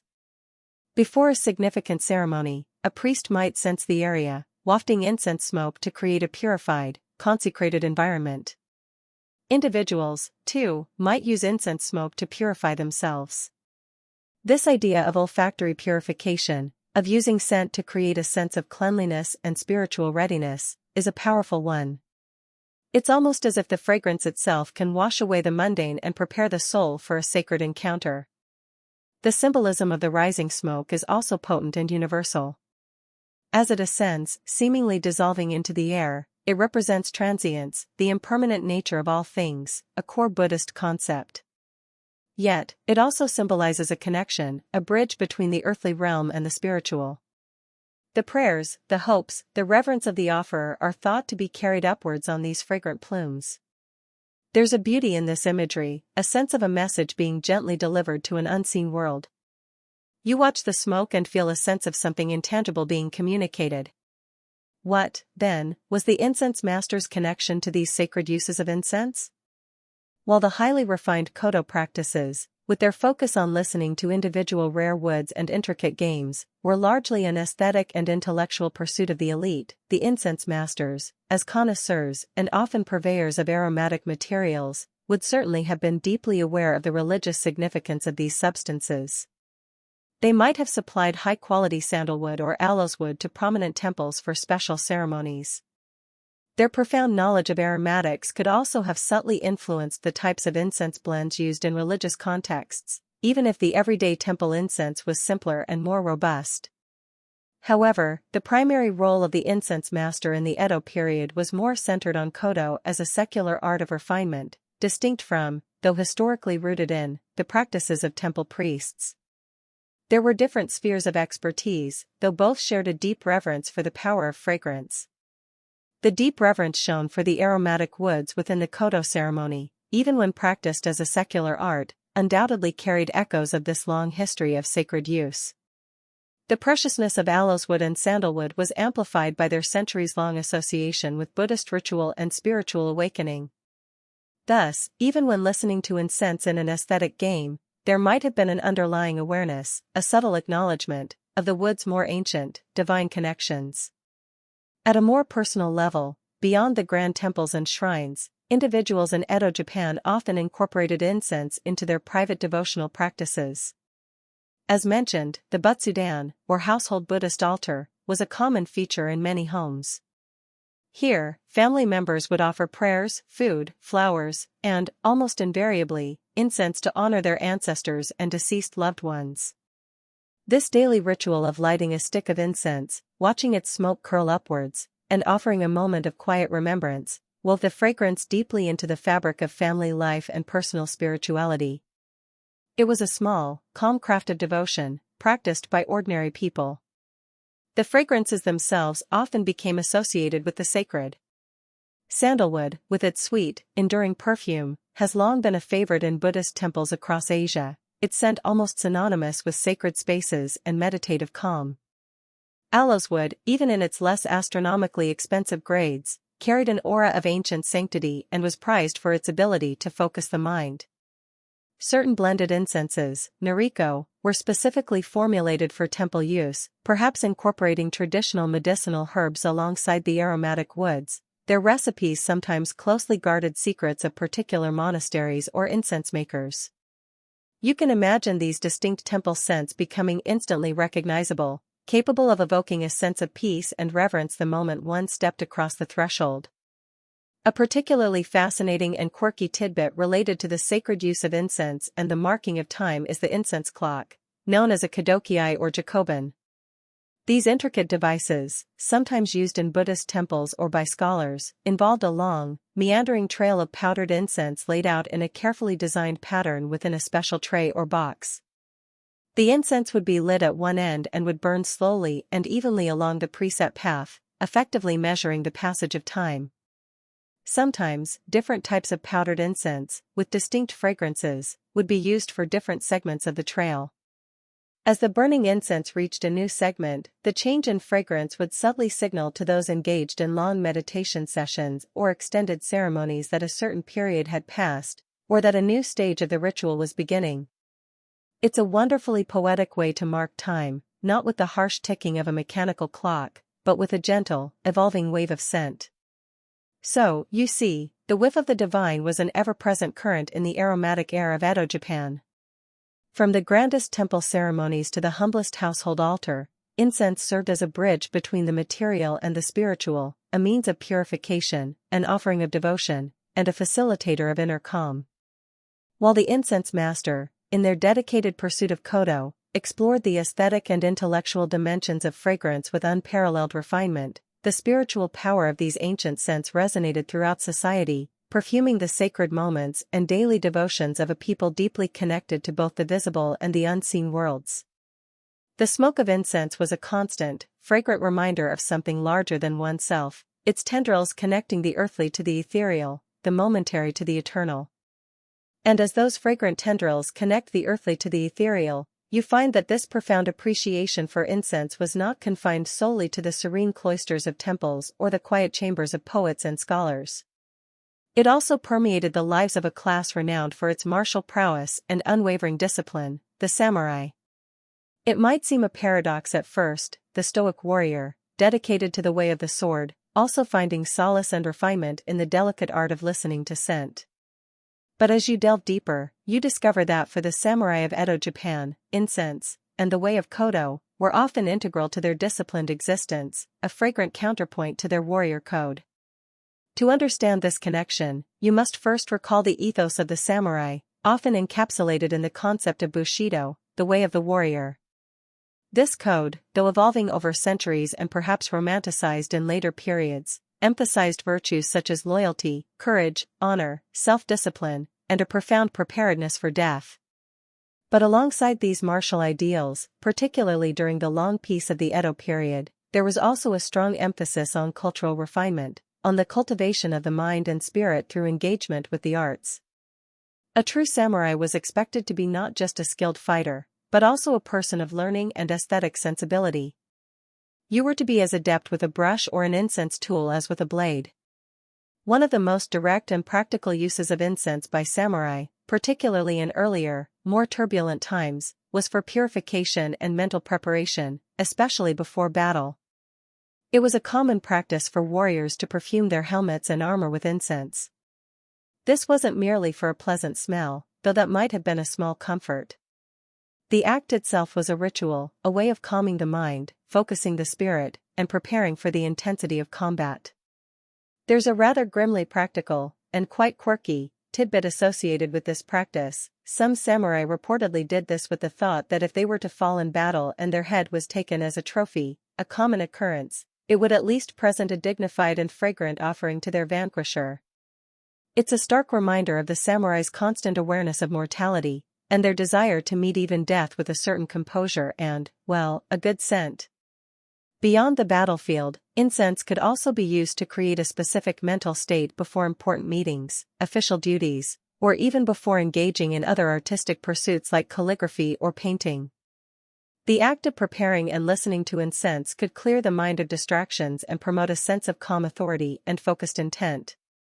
Incense was also used by samurai in their practice of Zen meditation, which many warriors embraced for its emphasis on mental discipline, clarity, and the ability to remain calm under pressure. The gentle, purifying aroma of sandalwood or aloes wood could help to create a conducive atmosphere for zazen, seated meditation, aiding in the quieting of the mind and the attainment of a focused, centered state. You can imagine a samurai, after rigorous martial training, sitting in quiet meditation, the subtle scent of incense helping to soothe his spirit and sharpen his inner vision. With the onset of the peaceful Edo period, the role of the samurai in society began to shift.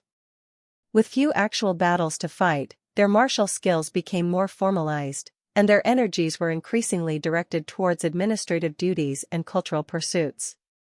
It was during this era that kodo, alongside the tea ceremony and other refined arts, became particularly popular among the samurai class. A mainstream historical fact is that samurai were encouraged to engage in these bujai hyapan, often translated as the 18 martial arts, though the concept more broadly encompassed the ideal of a warrior accomplished in both martial and cultural disciplines. Kodo, with its emphasis on discipline, discernment, etiquette, and an appreciation for subtle beauty, resonated deeply with the samurai ethos. It offered a different kind of training, a way to cultivate inner stillness and aesthetic sensitivity that was seen as complementary to their martial training. The Shinno-ryu school of Kodo, as we've noted, is often particularly associated with the samurai class. Its style, sometimes described as more direct or austere compared to the courtly elegance of the Oiryu, perhaps appealed to the warrior's appreciation for unadorned strength and focused simplicity. Samurai would attend kodo gatherings, participate in incense games, and some even became renowned incense masters themselves. It was a mark of a truly cultured warrior, someone who could appreciate the subtle fragrance of kiara as much as the balance of a fine sword. You might find a stern-faced samurai, known for his prowess in the dojo, now sitting with perfect composure, delicately listening to an incense burner, his keen senses, usually attuned to the slightest movement of an opponent, now focused entirely on the nuances of a fleeting aroma. Kodo may also have played a role in the education and upbringing of young samurai. Learning its intricate etiquette, its literary allusions, and the discipline of olfactory discernment would have been considered a valuable part of cultivating a refined character, instilling an appreciation for tradition and subtlety from an early age. It was one of the many ways a young warrior was taught to balance martial prowess with cultural grace. The symbolism of certain aromatic woods might also have held particular appeal for the samurai. Remember the Rikikugomi classification? One of the types of aloes wood, rikoku, was often described as having a sharp, pungent, and sometimes even slightly bitter or animalic fragrance, its character likened to that of a samurai, direct, strong, and perhaps a little austere. Listening to rikoku might have been a way for a warrior to connect with an olfactory representation of their own idealized identity. Incense would have also found its way into the daily life of samurai households, beyond formal kodo ceremonies.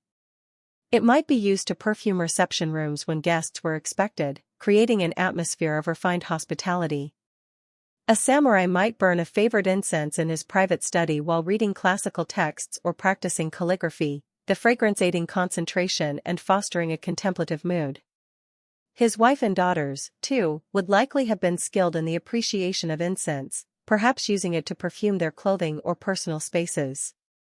The presence of fine incense was a subtle indicator of a household's cultural sophistication and adherence to traditional aesthetic values. It was part of the sensory landscape of a well-ordered samurai life. This appreciation for the delicate and ephemeral art of incense presents a fascinating duality when contrasted with the often rougher, more martial aspects of samurai life. The warrior, trained for conflict and conditioned to face death, also cultivated a deep sensitivity to beauty, to poetry, and to the subtle messages of fragrance. This wasn't seen as a contradiction, but rather as a mark of a complete and well-rounded individual. The ability to appreciate the fleeting beauty of a cherry blossom, or the nuanced aroma of a rare wood, was thought to enhance, rather than diminish, the warrior's spirit. It fostered an awareness of transience, which could paradoxically strengthen their resolve in the face of life's uncertainties. It's a beautiful testament to the idea that strength and sensitivity can, and perhaps should, coexist. The great daimyo, the powerful feudal lords who ruled over their own domains, also played a significant role in the patronage and promotion of koto. Many daimyo were themselves accomplished practitioners of the art, hosting lavish incense gatherings, collecting rare woods, and patronizing skilled incense masters and artisans who crafted the exquisite kotogo. Their courts became centers of cultural refinement, and their enthusiasm for koto helped to spread its practice and elevate its status throughout their territories. To be invited to a daimyo's kokai was a significant honor and an opportunity to participate in the highest levels of aesthetic appreciation. Imagine the subtle political and social currents that might flow through such an event, even amidst the shared focus on fragrance. The degree to which the practice of koto among the samurai class during the long peace of the Edo period was a genuinely deep spiritual or aesthetic pursuit, versus being primarily a means of social signaling and fulfilling the societal expectations of a cultured warrior, is, as with many aspects of historical motivation, a point of ongoing discussion among historians. For some, it undoubtedly became a performative aspect of their status, a way to display their refinement. Yet, for many others, it seems clear that koto offered a genuine path to inner discipline, a source of profound aesthetic pleasure, and a meaningful connection to a rich cultural and philosophical heritage. The truth, as is often the case, likely lies in a spectrum of individual experiences and motivations. There were probably those who just went through the motions, and those for whom each fragrant wisp was a deeply moving experience. And for the older, perhaps retired samurai, who had seen his share of the world's turmoil or the demands of service, koto could offer a particular solace, a quiet and contemplative pursuit for his later years. In the gentle appreciation of fragrance, he might find a peaceful reflection on the passage of time, the beauty of nature, and the enduring values of his culture. The subtle smoke could carry memories and evoke a lifetime of experiences, all distilled into a moment of serene contemplation. So, as you picture the samurai of Edo Japan, don't just see the stern warrior with his swords.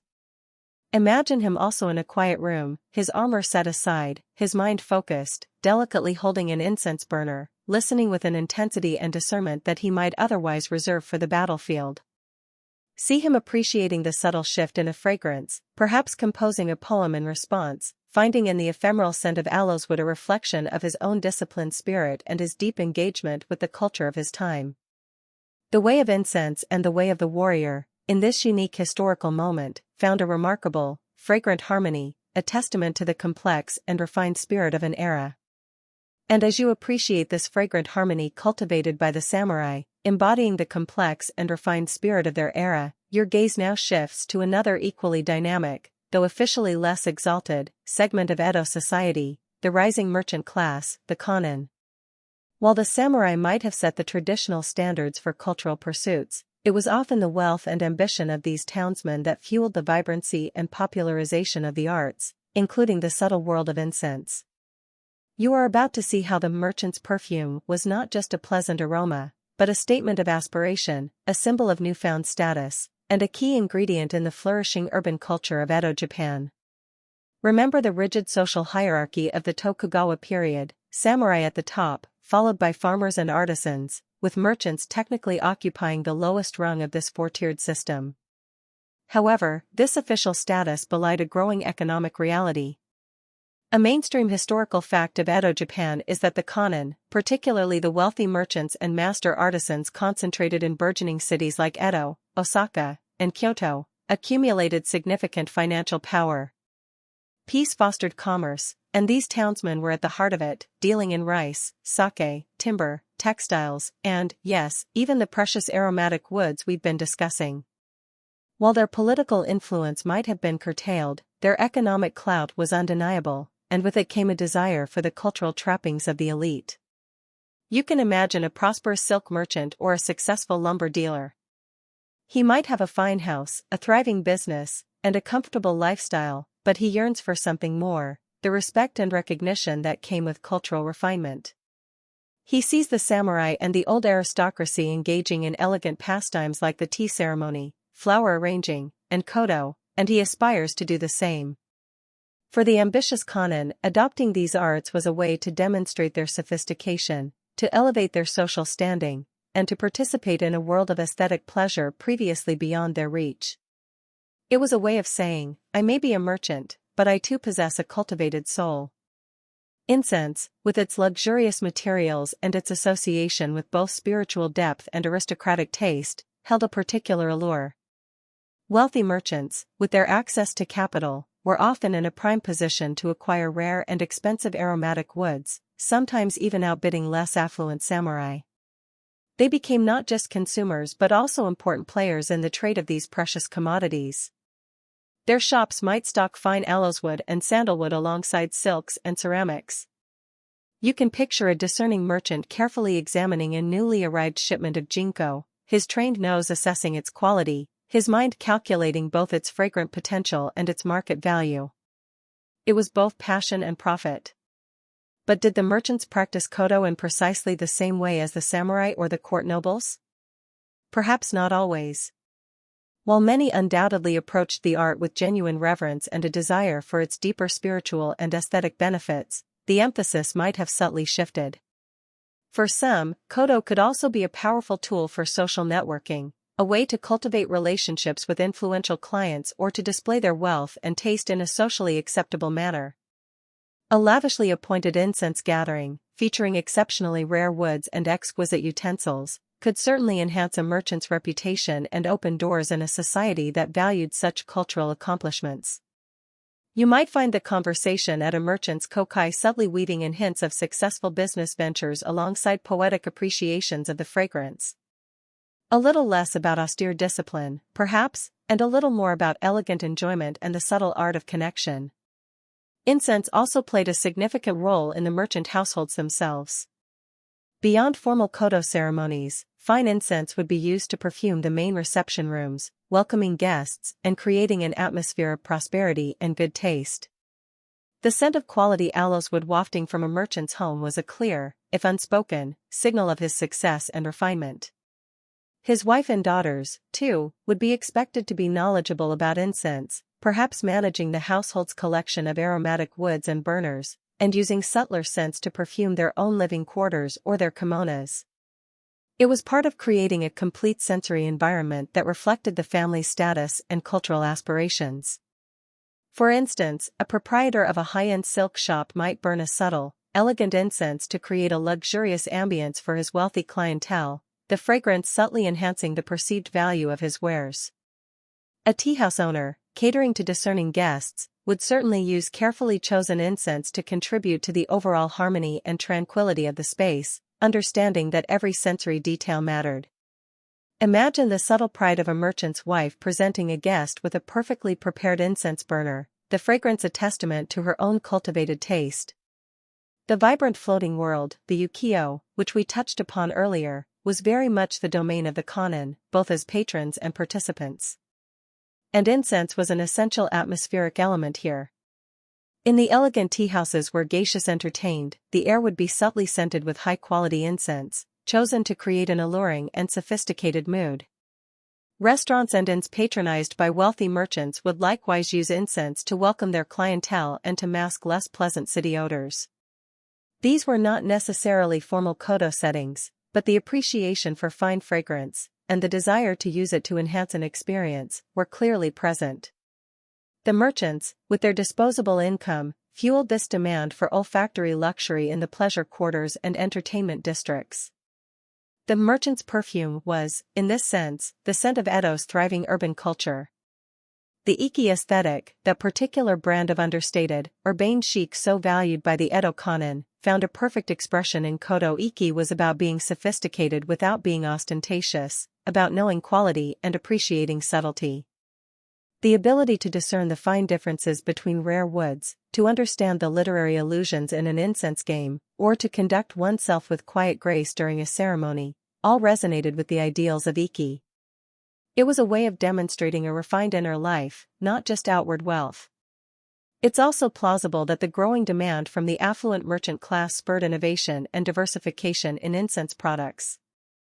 While the connoisseurs focused on rare, whole woods for koto, there was likely an expanding market for more accessible, though still high-quality, forms of incense for daily use or for less formal enjoyment.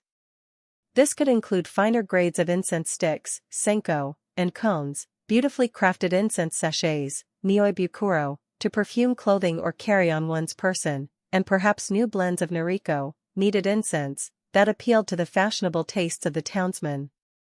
The incense masters and merchants who supplied these goods would have been keen to cater to this lucrative market. You can imagine shops specializing in incense, their interiors fragrant with 100 different aromas, offering a dazzling array of choices for the discerning urban customer. This leads to a rather amusing quirky tidbit. As the merchant class eagerly embraced these refined arts, how-to guides and popular illustrated books on etiquette for activities like the tea ceremony and koto became quite popular. These guides would instruct aspiring townsmen on the correct gestures, the proper terminology, and the appropriate way to appreciate these arts, lest they inadvertently commit a social faux pas and reveal their lack of true breeding. One can imagine an earnest merchant diligently studying such a book, practicing how to hold an incense burner just so, or memorizing poetic phrases to describe a fragrance, all in an effort to appear perfectly sophisticated at his next social gathering. There was a genuine desire to learn, but also, no doubt, a certain anxiety about getting it right and impressing the right people. It's a very human combination of aspiration and insecurity. And while we mentioned the potential for gentle one-upmanship in incense gatherings, kokai, earlier in relation to wealthy individuals, this could be particularly nuanced among merchants. A merchant's kokai might be an occasion to subtly showcase not only his rare incense collection and beautifully crafted kotogu, but also the elegance of his home, the quality of the accompanying refreshments, and his network of culturally astute associates.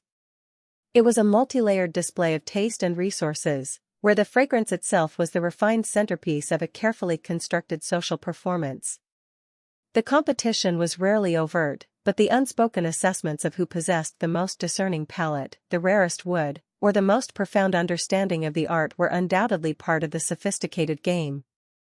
The extent to which the merchant class's adoption of koto was driven by a pure, disinterested appreciation for its profound aesthetic and philosophical depths, versus its undeniable utility as a tool for social climbing, conspicuous consumption, and the forging of useful business connections, remains a nuanced topic of discussion among historians of Edo culture. As with any complex human motivation, it was likely a blend of both. Many merchants undoubtedly developed a genuine passion for the art, finding in its quiet rituals and subtle fragrances a source of profound pleasure and inner peace. For others, the primary appeal might have been its ability to confer status and to provide a refined setting for social and commercial interaction. Often, these motivations would have been inextricably intertwined. After all, what better way to discuss a business deal than over a shared appreciation of a rare piece of chiara, subtly demonstrating both your good taste and your sound financial standing? So, as you observe the world of the Edo merchant, you see incense not just as a spiritual offering or a samurai's discipline, but as a vibrant thread in the fabric of urban commerce and social life. It was a luxury good to be traded, a status symbol to be displayed, an aesthetic pleasure to be savored, and a sophisticated pastime to be cultivated. The Kannon, with their characteristic blend of pragmatism and aspiration, embraced the way of incense in their own fashion, adapting it to their needs and desires, and in doing so, contributing to its enduring vitality and its spread throughout Edo society. The fragrance that once perfumed imperial courts and samurai mansions now also graced the homes and pleasure haunts of the prosperous townsmen, a testament to their rising influence and their passionate pursuit of a refined and beautiful life, often finding in the ephemeral wisp of incense a tangible symbol of their hard-won success and cultivated sensibility. And as you appreciate how the ambitious merchant class embraced incense as a tangible symbol of their success and cultivated sensibility, you might begin to wonder if these fragrant pleasures were solely the domain of the wealthy elite, the samurai, and the connoisseurs of Kodo. Did the subtle art of aroma touch the lives of more ordinary folk in Edo Japan? The answer, you'll be pleased to discover, is a resounding, if perhaps more modestly scented, yes. While the exquisite rarity of Kiara aloes wood and the intricate rituals of formal incense games remained aspirational for many, simpler forms of incense did indeed weave their way into the fabric of everyday life, adding their gentle perfume to the daily routines and humble homes of the Edo period. It's important to remember that while the way of incense, Kodo, represented the pinnacle of olfactory refinement, the broader appreciation for pleasant aromas was much more widespread. Not everyone could afford to listen to a sliver of centuries-old wood, but many could enjoy the more accessible comfort of a burning incense stick or the subtle fragrance of a personal sachet. You are now moving from the hushed, tatami-matted rooms of formal ceremony into the more bustling, everyday spaces where ordinary people lived and worked. The most common forms of incense for daily use were undoubtedly incense sticks, or senko, and incense cones. A mainstream historical fact of the Edo period is that the production of these more affordable incense products increased significantly. This made pleasant fragrances more accessible to a wider segment of the population, not just for explicitly religious offerings in temples or at household altars, but also for creating a more agreeable atmosphere within the home. These sticks and cones were typically made from powdered sandalwood, cedarwood, or other fragrant barks and herbs like camphor, cassia, clove, and star anise, all bound together with a neutral combustible powder called Mon-ko, from the bark of the matchless thunbergy tree, and a little water, then extruded or molded and dried. You can imagine shops, perhaps smaller and less grand than the establishments selling rare kaboku, displaying an array of these everyday incenses, their scents mingling invitingly in the street. In a typical Edo home, perhaps that of an artisan, a shopkeeper, or even a relatively prosperous farmer, burning a stick of incense could serve several purposes. It could freshen a room, especially in a crowded city where living spaces might be small and ventilation not always ideal. It could help to mask less pleasant household odors, the smell of cooking, dampness, or the general effluvia of daily life before modern sanitation. More positively, it could simply create a pleasant, calming ambience, a small touch of everyday luxury or comfort. You might picture a housewife, after her morning chores, lighting a stick of sandalwood incense in the main room, its gentle smoke curling upwards, adding a touch of serenity to the domestic scene.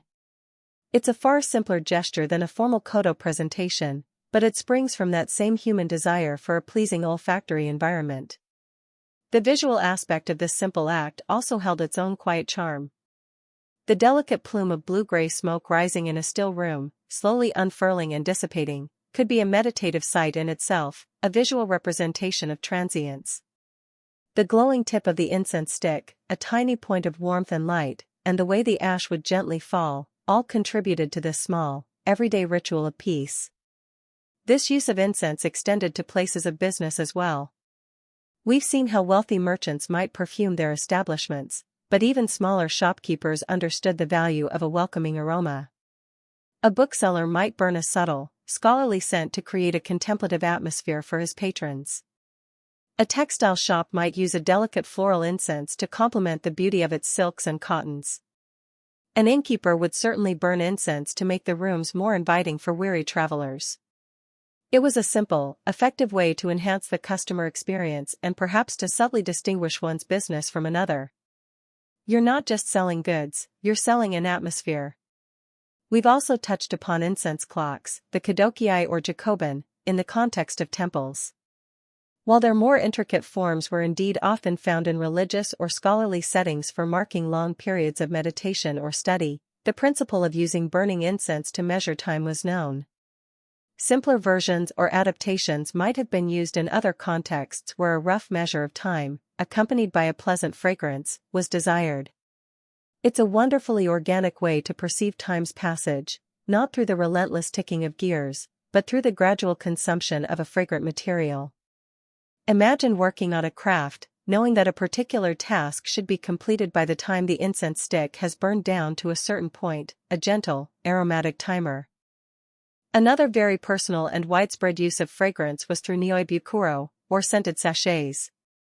These were small bags or pouches, often made from beautiful scraps of silk or brocade, filled with a mixture of finely chopped aromatic woods, herbs, spices, and perhaps some musk or camphor. People would carry these sachets on their person, perhaps tucked into the sleeve of their kimono or hung from their obi, sash, releasing a subtle, personal fragrance as they moved. They were also placed in chests of drawers or kimono cabinets to perfume clothing and linens, ensuring that one's garments always carried a delicate, pleasing scent. This was your personal, portable perfume, a subtle signature that was uniquely your own. You can imagine someone carefully selecting the ingredients for their sachet, creating a blend that reflected their personality or their mood, a tiny, fragrant charm against the less pleasant smells of the world. The overall sensory landscape of an Edo city or even a village would have been a complex tapestry of smells, and these everyday incenses played their part.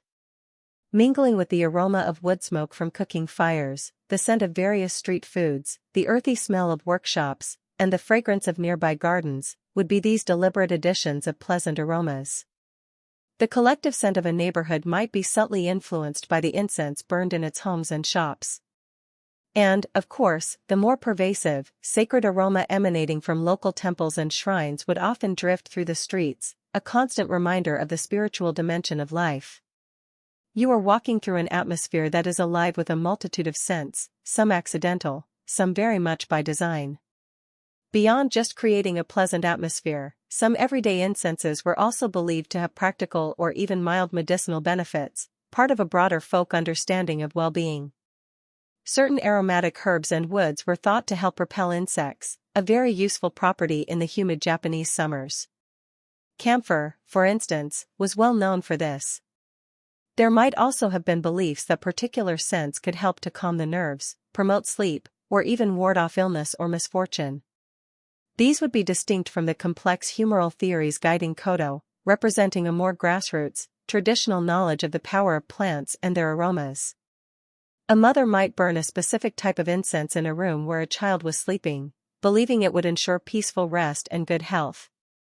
While specific local herbs analogous to lavender for calming might have been incorporated into regional incense blends, more universally, the clean scent of pine or cedar, sugi, would have been valued for its refreshing, forest-like aroma, perhaps used to evoke a sense of purity or to dispel stuffiness.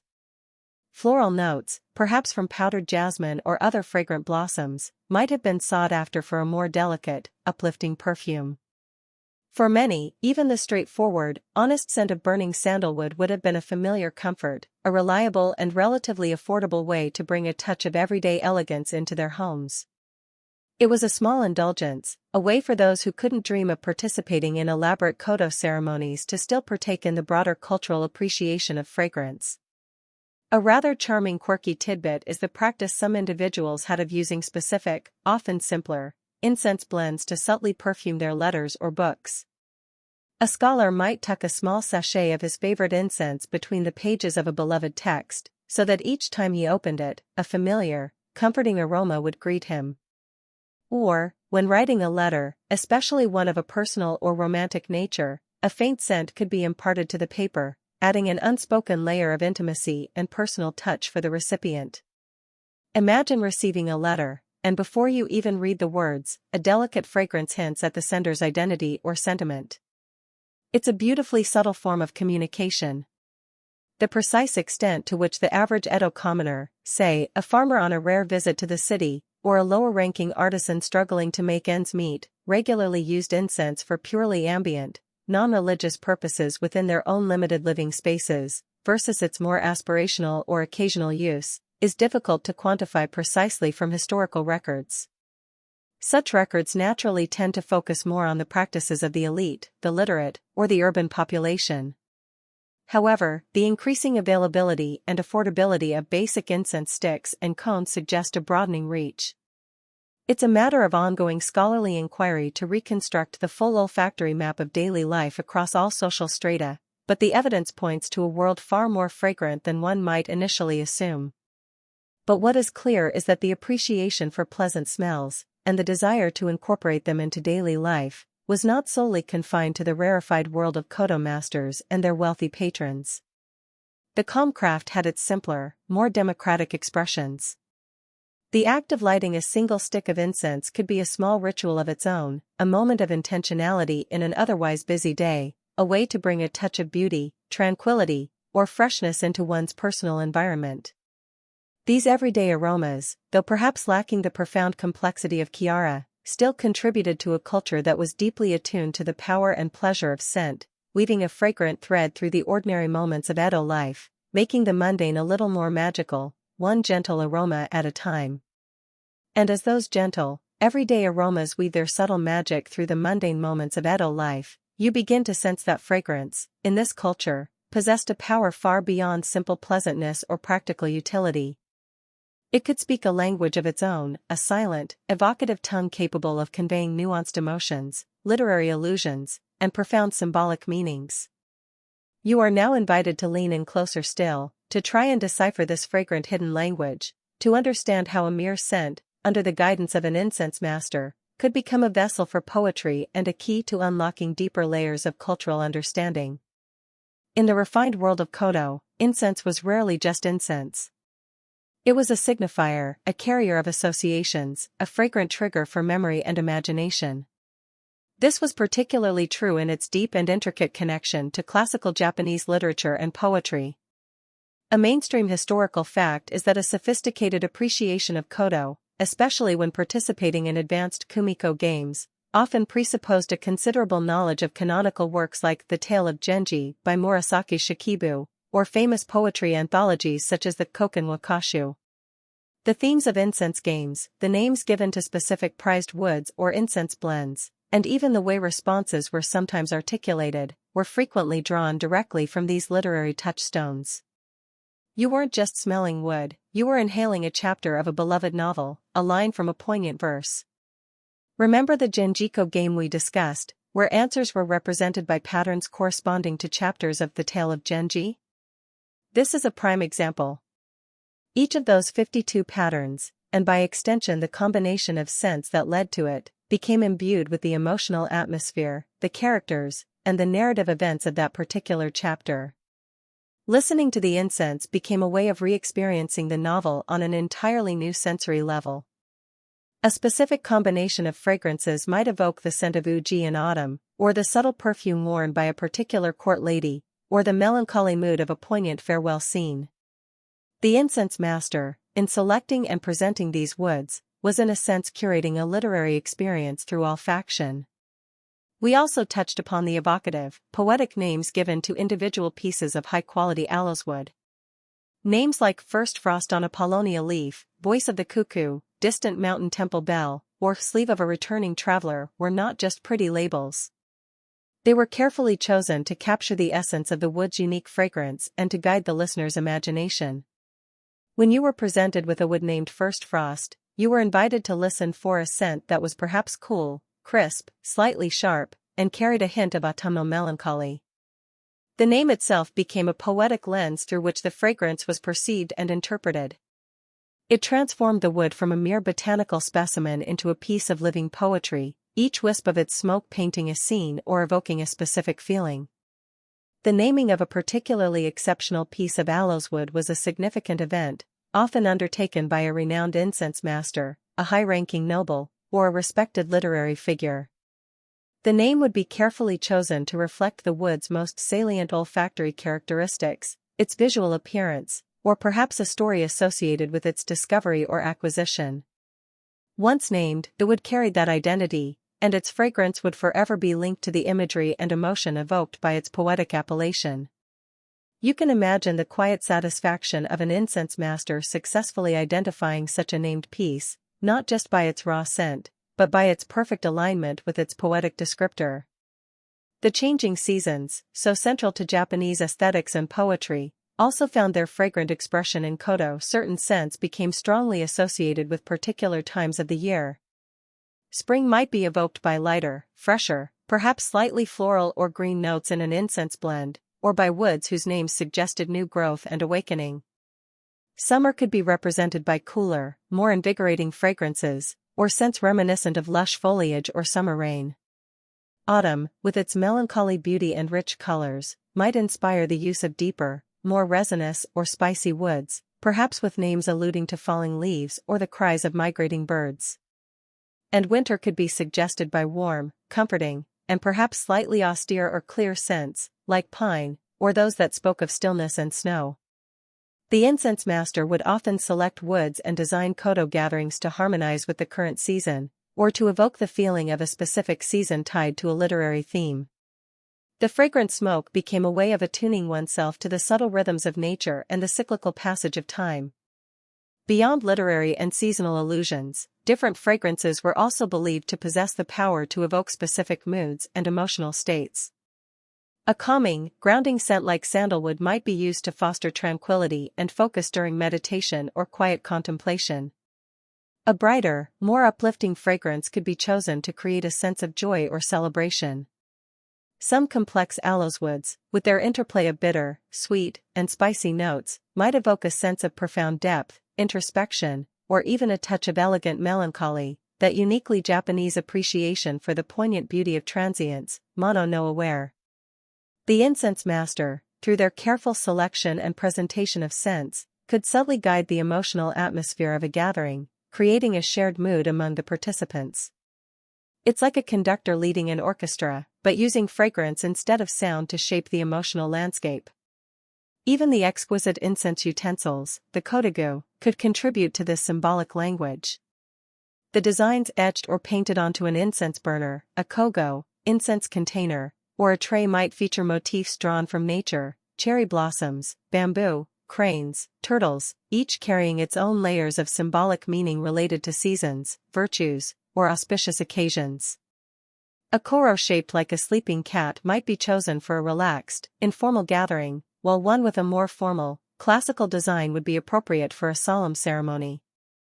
The visual symbolism of the tools thus complemented and reinforced the fragrant messages of the incense itself. You're surrounded by a carefully curated world of meaning, where every object, every scent, speaks. While The Tale of Genji is perhaps the most famous literary work associated with kodo, many other classics of Japanese and Chinese poetry and prose also provided inspiration. Verses from the Manyoshu, Japan's oldest poetry anthology, or the Koken Wakashu, with their refined seasonal imagery and poignant reflections on love and transience, frequently found their way into the themes of kumiko. Tales of famous poets, legendary hermits, or historical events could all be translated into fragrant narratives through the careful selection and sequencing of incense. The ability to recognize these allusions, to understand the subtle connections between a scent and a particular verse or story, was a mark of deep cultural immersion. This brings to mind the Japanese aesthetic concept of meitate, which involves seeing one thing as an allusion to another, often layering multiple meanings onto a single object or scene. In kodo, a particular fragrance might be seen as representing not just itself, but also, for example, the sleeve of a court lady from a Heian-era tale, or the mist on a distant mountain described in a Tang dynasty poem. The incense master and the participants engaged in a sophisticated play of illusion and imagination, where the scent became a gateway to these other cultural realms. It was an intellectual game as much as a sensory one. The role of the incense master in deciphering and conveying these fragrant hidden meanings was paramount. They were not just technicians skilled in handling wood and charcoal, they were learned connoisseurs, steeped in classical literature, poetry, and the subtle nuances of their art.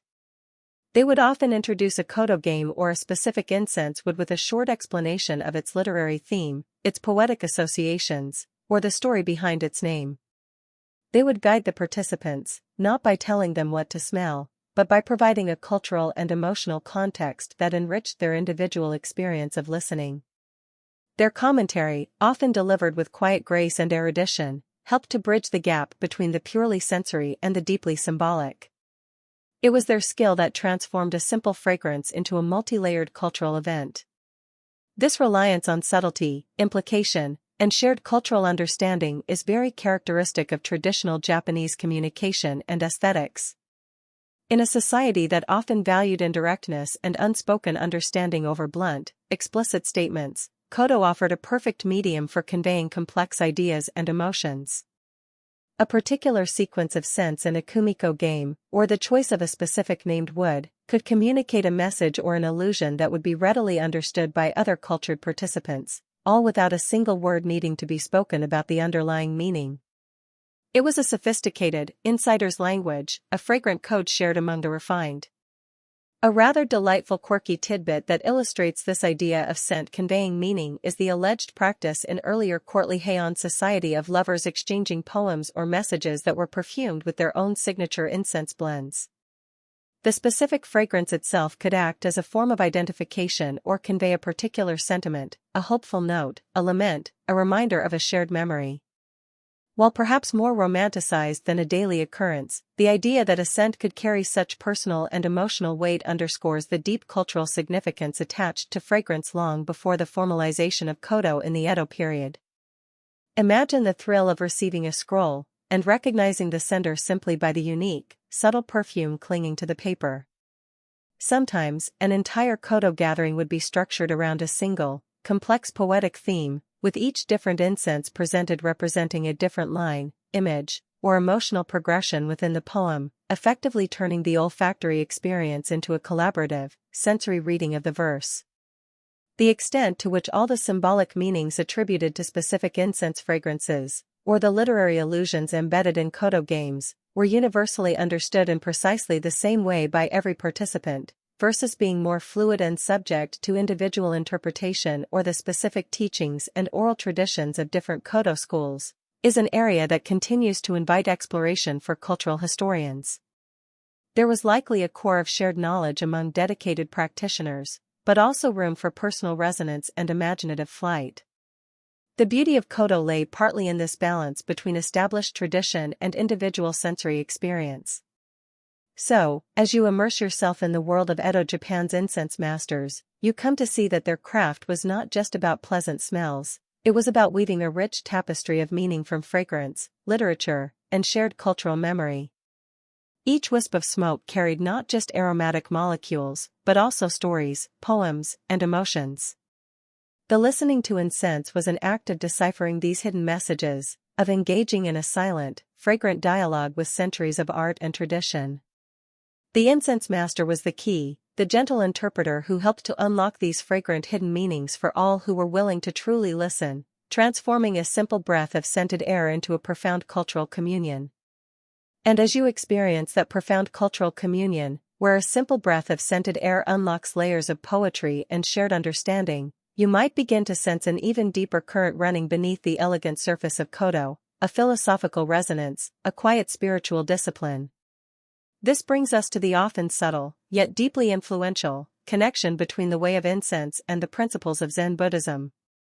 You are about to reflect on how Zen's aromatic art infused the calm craft of the incense master with a unique depth, transforming it from a mere pastime into a path for cultivating the mind and spirit. To truly appreciate this connection, you must first have a gentle understanding of Zen Buddhism itself, which found such fertile ground in Japan after its introduction from China. Zen, at its core, emphasizes direct experience over dogma, intuition over intellectualism, and the importance of mindfulness, of being fully present in the here and now. It teaches the concepts of impermanence, mujo, the idea that all things are constantly changing and fleeting, wabi-sabi, the appreciation of beauty in simplicity, imperfection, and naturalness, and the potential for enlightenment, or satori, through disciplined practice and the quieting of the ego-driven mind. You can already see how these ideas might find a natural echo in an art form centered on the ephemeral wisp of fragrant smoke. Zen's influence on Japanese culture has been profound, shaping not only religious thought but also aesthetics and various artistic disciplines. The ways we have mentioned, Chado, the way of tea, Kado, the way of flowers, Shodo, the way of calligraphy, and even various forms of Budo, martial ways, all bear the imprint of Zen. These arts are often seen not just as skills to be learned, but as practices for cultivating mindfulness, discipline, and an intuitive understanding of fundamental truths. Kodo, the way of incense, fits seamlessly into this family of Zen-influenced arts. A mainstream historical fact is that many early proponents and influential masters of kodo, as well as those who codified practices for the tea ceremony, were indeed Zen Buddhist monks or dedicated lay practitioners. Figures like the eccentric Zen monk Ikkyu Sojin, who is often associated with the 10 virtues of Ko, or Shino Sashin, the founder of the esteemed Shinno-ryu school of Kodo, had strong Zen connections, infusing these artistic disciplines with Zen principles of mindfulness, simplicity, and the profound appreciation of the present moment. Consider the very act of listening to incense, Mon-ko, through a Zen lens. The intense focus required, the quieting of the internal chatter to perceive the most subtle nuances of fragrance, is in itself a form of meditation. It's an exercise in mindfulness, in bringing your entire awareness to a single, fleeting sensory experience. The goal, much like in Zazen, seated Zen meditation, is to achieve a state of calm, clear awareness, a mind that is present and receptive, free from the usual clutter of thoughts and judgments. That state of mushin, or no mind, which we touched upon earlier, where the ego recedes and one experiences things directly and intuitively, is a core Zen ideal, and Kodo provides a fragrant path towards it. You're not trying to think about the incense so much as to simply be with it. The state of mushin, or no mind, is particularly relevant here. When listening to incense, especially in a game like Jinjiko where identification is key, the ideal is not to engage in frantic mental calculation or anxious guessing. Rather, it's to allow the scent to register directly, for the recognition to arise spontaneously from a calm, uncluttered mind, a mind that has been trained through countless hours to simply perceive without excessive interference from the ego or intellect. The profound Zen concept of mujo, or impermanence, is beautifully and poignantly embodied in Kodo. The fragrant smoke rises, curls, disperses, and vanishes. The scent itself, however intense or complex, is ephemeral, lasting only for a short time before fading away. The precious wood chip is consumed, transformed by heat into ash and aroma. This constant flux, this reminder that nothing lasts forever, is not seen as a cause for sadness in Zen, but rather as a fundamental truth of existence. Kodo, by inviting you to appreciate this fleeting beauty, helps to cultivate an acceptance of impermanence and to find a profound sense of wonder in the transient. It's about cherishing the moment, precisely because it will not last. Each wisp of smoke is a tiny sermon on the nature of reality. The Zen appreciation of impermanence, so beautifully reflected in the fleeting smoke of incense, also resonated deeply with the samurai ethos, particularly their cultivated readiness for death. The understanding that life, like the fragrance, is transient, could foster a sense of detachment and courage. Appreciating the beauty of a momentary scent, knowing it will soon vanish, could be a subtle preparation for accepting the impermanence of all things, including one's own existence. The aesthetic of wabi-sabi, so closely associated with Zen and the tea ceremony, also finds expression in Kodo. Wabi speaks of rustic simplicity, quietness, and a freedom from worldly attachments. Sabi refers to the beauty or serenity that comes with age, when the life of the object and its impermanence are evident in its patina one or wear. In Kodo, this might be seen in the appreciation for a gnarled, weather-beaten piece of aloeswood, its value lying not in polished perfection but in its unique, naturally formed character. It could be seen in the understated elegance of the kodogu, the incense utensils, which often prioritize natural materials, subtle textures, and forms that are beautiful in their unpretentious simplicity. There's a rejection of ostentation, a preference for the authentic and the humble, even when dealing with materials as precious as Kiara. The truest beauty is found not in loud display, but in quiet resonance. Furthermore, the very simplicity of the core Kodo setup, a carefully prepared bed of ash, a glowing piece of charcoal, a tiny sliver of wood, reflects Zen's preference for the unadorned, the essential. There is no unnecessary complexity in the fundamental mechanism of releasing the fragrance. All the artistry and refinement are built upon this foundation of elemental simplicity, allowing the natural beauty of the wood's aroma to emerge with clarity and purity. It is a testament to finding the profound in the seemingly simple. Zen emphasizes direct experience and intuitive understanding over reliance on scriptures or intellectual reasoning. Kodo, too, is ultimately an experiential art. While knowledge of literature, history, and the classification of woods is important, the core of the practice lies in your own direct, sensory engagement with the fragrance. No amount of reading about aloeswood can substitute for the actual experience of listening to its scent. The master can guide you, can provide context, but the ultimate understanding, the aha moment of truly connecting with a fragrance, comes from within, through your own intuition and heightened awareness. It's a very personal, unmediated encounter. The master-disciple relationship, so crucial in Kodo for the transmission of knowledge and technique, also mirrors the importance of direct transmission in Zen, where teachings are often passed from mind to mind. The apprentice learns not just through formal instruction, but through years of observing the master, absorbing their way of being, their attitude, their spirit. Much is conveyed non-verbally, through example and shared practice. This emphasis on embodied learning, on absorbing the way through dedicated participation rather than just intellectual study, is a hallmark of Zen-influenced arts. You don't just learn Kodo, you gradually become Kodo. Even the seemingly rigid etiquette and prescribed forms of a Kodo ceremony can be understood through a Zen perspective. Far from being mere constraints, these established rituals, when practiced with mindfulness, can actually help to free the mind. By not having to think about what to do next, by allowing the body to move through the familiar patterns of the ceremony, the mind is liberated to focus entirely on the incense and the present moment. The form becomes a container for freedom, a structure that supports, rather than inhibits, a deeper, more spontaneous experience. It's a discipline that paradoxically leads to a kind of effortless presence. And, of course, incense itself has a long history of use within Zen monasteries. It is burned during zazen sessions, the steady, subtle fragrance helping to create a calm and focused atmosphere, and sometimes, as with incense clocks, to mark the passage of time without the jarring interruption of a bell. It's used to purify the meditation hall and other sacred spaces. The simple act of offering incense is a gesture of respect and mindfulness. For Zen practitioners, the scent of incense can become deeply associated with the state of meditative awareness, a fragrant reminder of the path to inner peace. You can imagine a monk, deep in zazen, the subtle scent of sandalwood providing a gentle anchor for his awareness. One could even imagine a parallel between the Zen koan, those paradoxical riddles or stories used by masters to challenge a student's conventional thinking and provoke a flash of insight, and the experience of encountering a particularly enigmatic or complex fragrance in Kodo.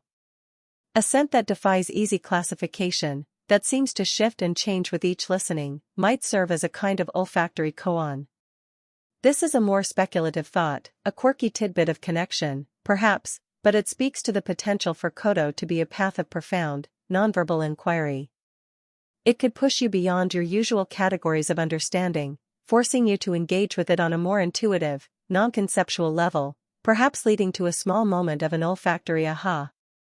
Naturally, the precise degree to which all Edo period Kodo practitioners, particularly as the art became more popular among diverse social classes like the merchants, consciously adhered to or deeply understood these Zen philosophical underpinnings, versus enjoying it primarily as a refined aesthetic pursuit or a sophisticated social pastime, is a point that continues to be debated by cultural historians. For some, Zen was undoubtedly the very heart of their Kodo practice. For others, its influence might have been more indirect, absorbed through the general cultural atmosphere and the aesthetic principles embedded in the art form itself. And for some, it might have been simply a very lovely way to spend an afternoon, smelling beautiful things in good company. But even if not every participant was a Zen adept, the spirit of Zen, its emphasis on mindfulness, simplicity, the appreciation of the present moment, and the beauty of the ephemeral, undeniably permeated the world of Kodo. It shaped the tools, the etiquette, the way fragrances were appreciated, and the very ideal of the calm, composed, and discerning incense master. It helped to elevate the appreciation of scent from a mere sensory pleasure to a profound way, a path for cultivating not just a refined nose, but a refined and enlightened spirit. The aromatic art of Kodo, in its deepest expression, truly became Zen for the nose, inviting a mindful journey into the heart of fragrance. And as your mindful journey into the heart of fragrance reaches its crescendo, as the last wisp of imagined Chiara smoke dissolves into the quietude of your mind, you might find yourself wondering if this calm craft, this intricate way of incense so deeply woven into the fabric of Edo Japan, has itself faded like an ephemeral scent into the annals of history. Or does its subtle perfume, its profound wisdom, still linger in our modern world, a quiet legacy for a new era? As we gently conclude our exploration, let us see how the refined incense traditions of Edo Japan continue to perfume our contemporary times, often in ways both direct and surprisingly subtle. The most immediate and reassuring answer is that Kodo, the way of incense, is not merely a historical curiosity. It is a living tradition. A mainstream historical fact is that despite the immense social and technological changes that have swept through Japan since the Edo period, through the Meiji Restoration, rapid industrialization, wars, and into the bustling modernity of the 21st century, traditional arts like Kodo have been painstakingly preserved. This continuity is largely thanks to the dedication of lineage holders, the Emoto, or headmasters of the established schools, particularly the Shinoryu and Oiryu, and various cultural organizations committed to safeguarding these precious aspects of Japan's heritage. These schools continue to teach the classical forms, the intricate games, and the profound philosophy of incense appreciation, passing down knowledge from master to disciple, just as they have for centuries. You can, even today, find practitioners in Japan, and increasingly in small circles around the world, who dedicate themselves to this ancient and subtle art. Of course, the practice of Kodo in the modern world faces its own unique set of challenges and adaptations. The most significant of these is the increasing rarity and astronomical cost of the highest quality traditional aromatic woods, especially aloes wood. Overharvesting and habitat loss in their native Southeast Asian forests have led to many Aquilaria species being listed as endangered, with international trade in wild aloes wood now heavily restricted under CITES, the Convention on International Trade in Endangered Species of Wild Fauna and Flora. This scarcity inevitably impacts the availability of materials for Kodo masters, and practitioners must now be even more meticulous in their use of existing antique wood collections, and there is ongoing research into sustainable cultivation and the potential for high-quality cultivated aloes wood, though it's a slow and uncertain process. You can imagine an incense master today feeling an even greater weight of responsibility, knowing that each tiny sliver of ancient wood they use is almost irreplaceable. Despite these challenges, the allure of Kodo endures. In Japan, you can still find opportunities to experience it, perhaps through a formal demonstration at a cultural center or a temple, or even by participating in an introductory workshop. For those willing to dedicate themselves more seriously, the traditional schools continue to accept students. Internationally, too, interest in Kodo, though still niche, has been slowly growing, as people seek out authentic, mindful practices that offer a respite from the pace and pressures of modern life. The calm, focused attention required for listening to incense holds a timeless appeal. Beyond the formal practice of Kodo, the broader appreciation for incense remains deeply embedded in modern Japanese life. The use of incense sticks, osenko, in Buddhist temples and at household altars, butsudan, for honoring ancestors continues to be a daily ritual for many families. The comforting scent of sandalwood or other familiar temple incenses is a deeply ingrained part of Japan's sensory landscape. And for everyday ambience, modern Japanese incense makers produce an astonishing variety of high-quality incense sticks, cones, and coils, ranging from traditional single-note fragrances to contemporary blends incorporating floral, fruity, or even abstract mood scents. These are used for relaxation, to create a pleasant atmosphere at home or work, or simply for personal enjoyment. The legacy of Edo's aromatic air continues to perfume contemporary Japanese spaces. You might walk into a modern Tokyo apartment and still catch that familiar, calming scent of good quality incense. The profound focus on natural, nuanced fragrances that characterizes Kodo has also, perhaps subtly, influenced the world of modern perfumery and aromatherapy. In recent years, there has been a significant rise in niche perfumery, a movement away from mass-market synthetic fragrances towards artisanal scents that often highlight rare, natural ingredients and complex olfactory profiles. The ingredient oud, which is another name for aloes wood, has become incredibly fashionable in Western high-end perfumery, its deep, resinous, and often animalic notes prized for their uniqueness and luxury. While the way oud is used in a modern perfume is very different from the Kodo practice of listening to a single heated chip, the underlying appreciation for the preciousness and complexity of this ancient wood certainly shares a common root. Similarly, the emphasis in aromatherapy on the power of natural scents to affect mood and well-being resonates with the traditional 10 virtues of Ko. The philosophical legacy of Kodo, deeply intertwined with Zen Buddhism, also continues to find relevance in our contemporary world. The emphasis on mindfulness, on being fully present in the moment, is something many people actively seek in an age of constant digital distraction. The Kodo practice of focused listening is, in essence, a profound exercise in mindfulness. The aesthetic principles of wabi-sabi, finding beauty in simplicity, imperfection, and transience, which are so beautifully expressed in Kodo, have gained international appreciation in fields ranging from design and architecture to personal lifestyle choices. The idea of cherishing the ephemeral, of finding depth in subtlety, offers a valuable counterpoint to a culture often obsessed with the new, the loud, and the disposable. The calm craft offers a quiet rebellion. A rather delightful quirky tidbit is that some contemporary Japanese artists and designers continue to draw direct inspiration from Kodo and its associated aesthetics. You might find modern artisans creating innovative interpretations of incense burners and kodogu, blending traditional forms with contemporary design sensibilities. Some artists even create olfactory art installations, using scent as their primary medium to evoke emotions or tell stories, pushing the boundaries of how we experience and think about fragrance.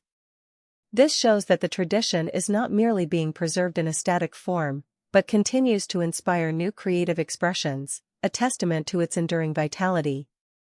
The spirit of the incense master lives on in these modern reinterpretations.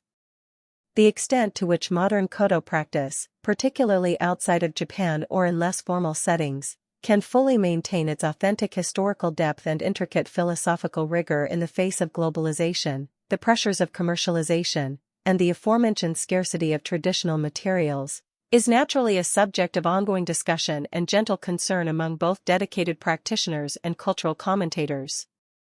There is always a tension between preserving the purity of a tradition and making it accessible and relevant to new generations and different cultural contexts. Can the way be truly followed if the path is slightly altered, or if the traveler brings different expectations? It's a question many ancient arts grapple with in the modern age. However, what remains undeniably potent is the core experience that Kodo offers, a moment of profound calm, a sharpening of the senses, a connection to nature and tradition, and an appreciation for a form of beauty that is both incredibly subtle and deeply moving. In a world that often feels overwhelmingly fast, loud, and visually saturated, the quiet, introspective, and invisible art of listening to incense holds a unique and perhaps increasingly necessary appeal. It invites us to close our eyes, to breathe deeply, and to discover the universe of meaning that can be found in a single, fleeting fragrance. So, the legacy of Edo Japan's incense masters is not just in the surviving schools or the museum pieces of Kodogu. It's in the continued human desire for moments of tranquility and refined sensory experience. It's in the faint, comforting scent of sandalwood drifting from a modern apartment, in the mindful appreciation of a complex perfume, in the quiet beauty of a simple, natural object. The calm craft taught not just an appreciation of scent, but a way of being in the world, with attention, with respect, with a sense of wonder for the subtle and the ephemeral. And those lessons, like the most precious Kiara, are truly timeless. The fragrant whispers of Edo still have much to tell us. And so, our long, fragrant sojourn through the serene and subtle world of Edo Japan's incense masters gently, almost imperceptibly, draws to its peaceful conclusion. The delicate wisps of imagined aloeswood and sandalwood, which have curled and danced so vividly in our shared mindscape tonight, now begin to soften, to diffuse, their once distinct notes mellowing into a harmonious, lingering perfume that settles like a comforting blanket over your awareness. The shoji screens of that tranquil Kodo chamber, which filtered the soft light of a bygone era, now seem to grow a little more translucent, a little more distant, as the sounds and scents of that meticulously crafted world begin to recede into the quiet embrace of memory. You can feel the gentle rhythm of your own breath now, a quiet anchor in the stillness that follows our extended journey. The focused intensity of listening to incense, the intellectual delight of the Kumiko games, the profound reverence of sacred rites, all these experiences, once so immediate, now begin to coalesce into a single, overarching feeling of serene understanding, a quiet appreciation for a way of life that found such profound beauty and meaning in the most ephemeral of arts. The incense master, that calm and knowing guide, has shared the secrets of their craft, and you have been a most patient and receptive guest in their fragrant domain. There is a unique kind of peace that comes from such deep immersion in a world so different, yet so fundamentally human in its pursuit of beauty, discipline, and connection. The meticulous details of preparing the ash, the precise etiquette of handling the kodagu, the poetic naming of the woods, the subtle interplay of scent and season, all these elements, once perhaps seeming complex or arcane, now feel like part of a beautiful, coherent whole, a testament to a culture that valued mindfulness and refinement in every gesture, in every breath. Let the specific names of the Rikikugomi, the intricate rules of Jinjiko, the precise historical dates of the Edo period, all begin to gently fade from the forefront of your mind, like the last traces of smoke from a perfectly burned chip of Chiara. What remains is not the minutiae, but the essence, the profound respect for nature's gifts, the dedication to lifelong learning, the joy of shared aesthetic experience, and the deep, quiet satisfaction found in cultivating one's senses and one's spirit. These are the timeless qualities that resonate from the calm craft, qualities that can bring a touch of that Edo serenity into our own often frenetic lives. Allow yourself to carry with you just the feeling of that quiet room, the warmth of the koro in your cupped hands, the shared, respectful silence punctuated only by the softest of sounds, and the exquisite, almost otherworldly fragrance that speaks directly to the soul.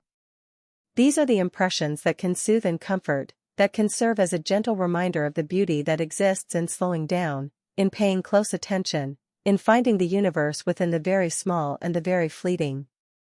The incense master's greatest lesson, perhaps, is not about scent itself, but about the art of truly being present. As our narrative voice softens now, preparing to withdraw like the tide from a peaceful shore, let any remaining active thoughts dissolve into the gentle stillness. There are no more distinctions to be made, no more poetic allusions to decipher, only the simple, peaceful sensation of restfulness beginning to envelop you. The journey through Edo's aromatic air is complete. The story of the incense master's calm craft has been lovingly told. And now, all that is left is the quiet invitation to let go, to drift, to allow the lingering perfume of this shared experience to become a soft lullaby for your slumber. The world of fragrant whispers is now yours to hold in peaceful memory, as you prepare for sweet, untroubled dreams.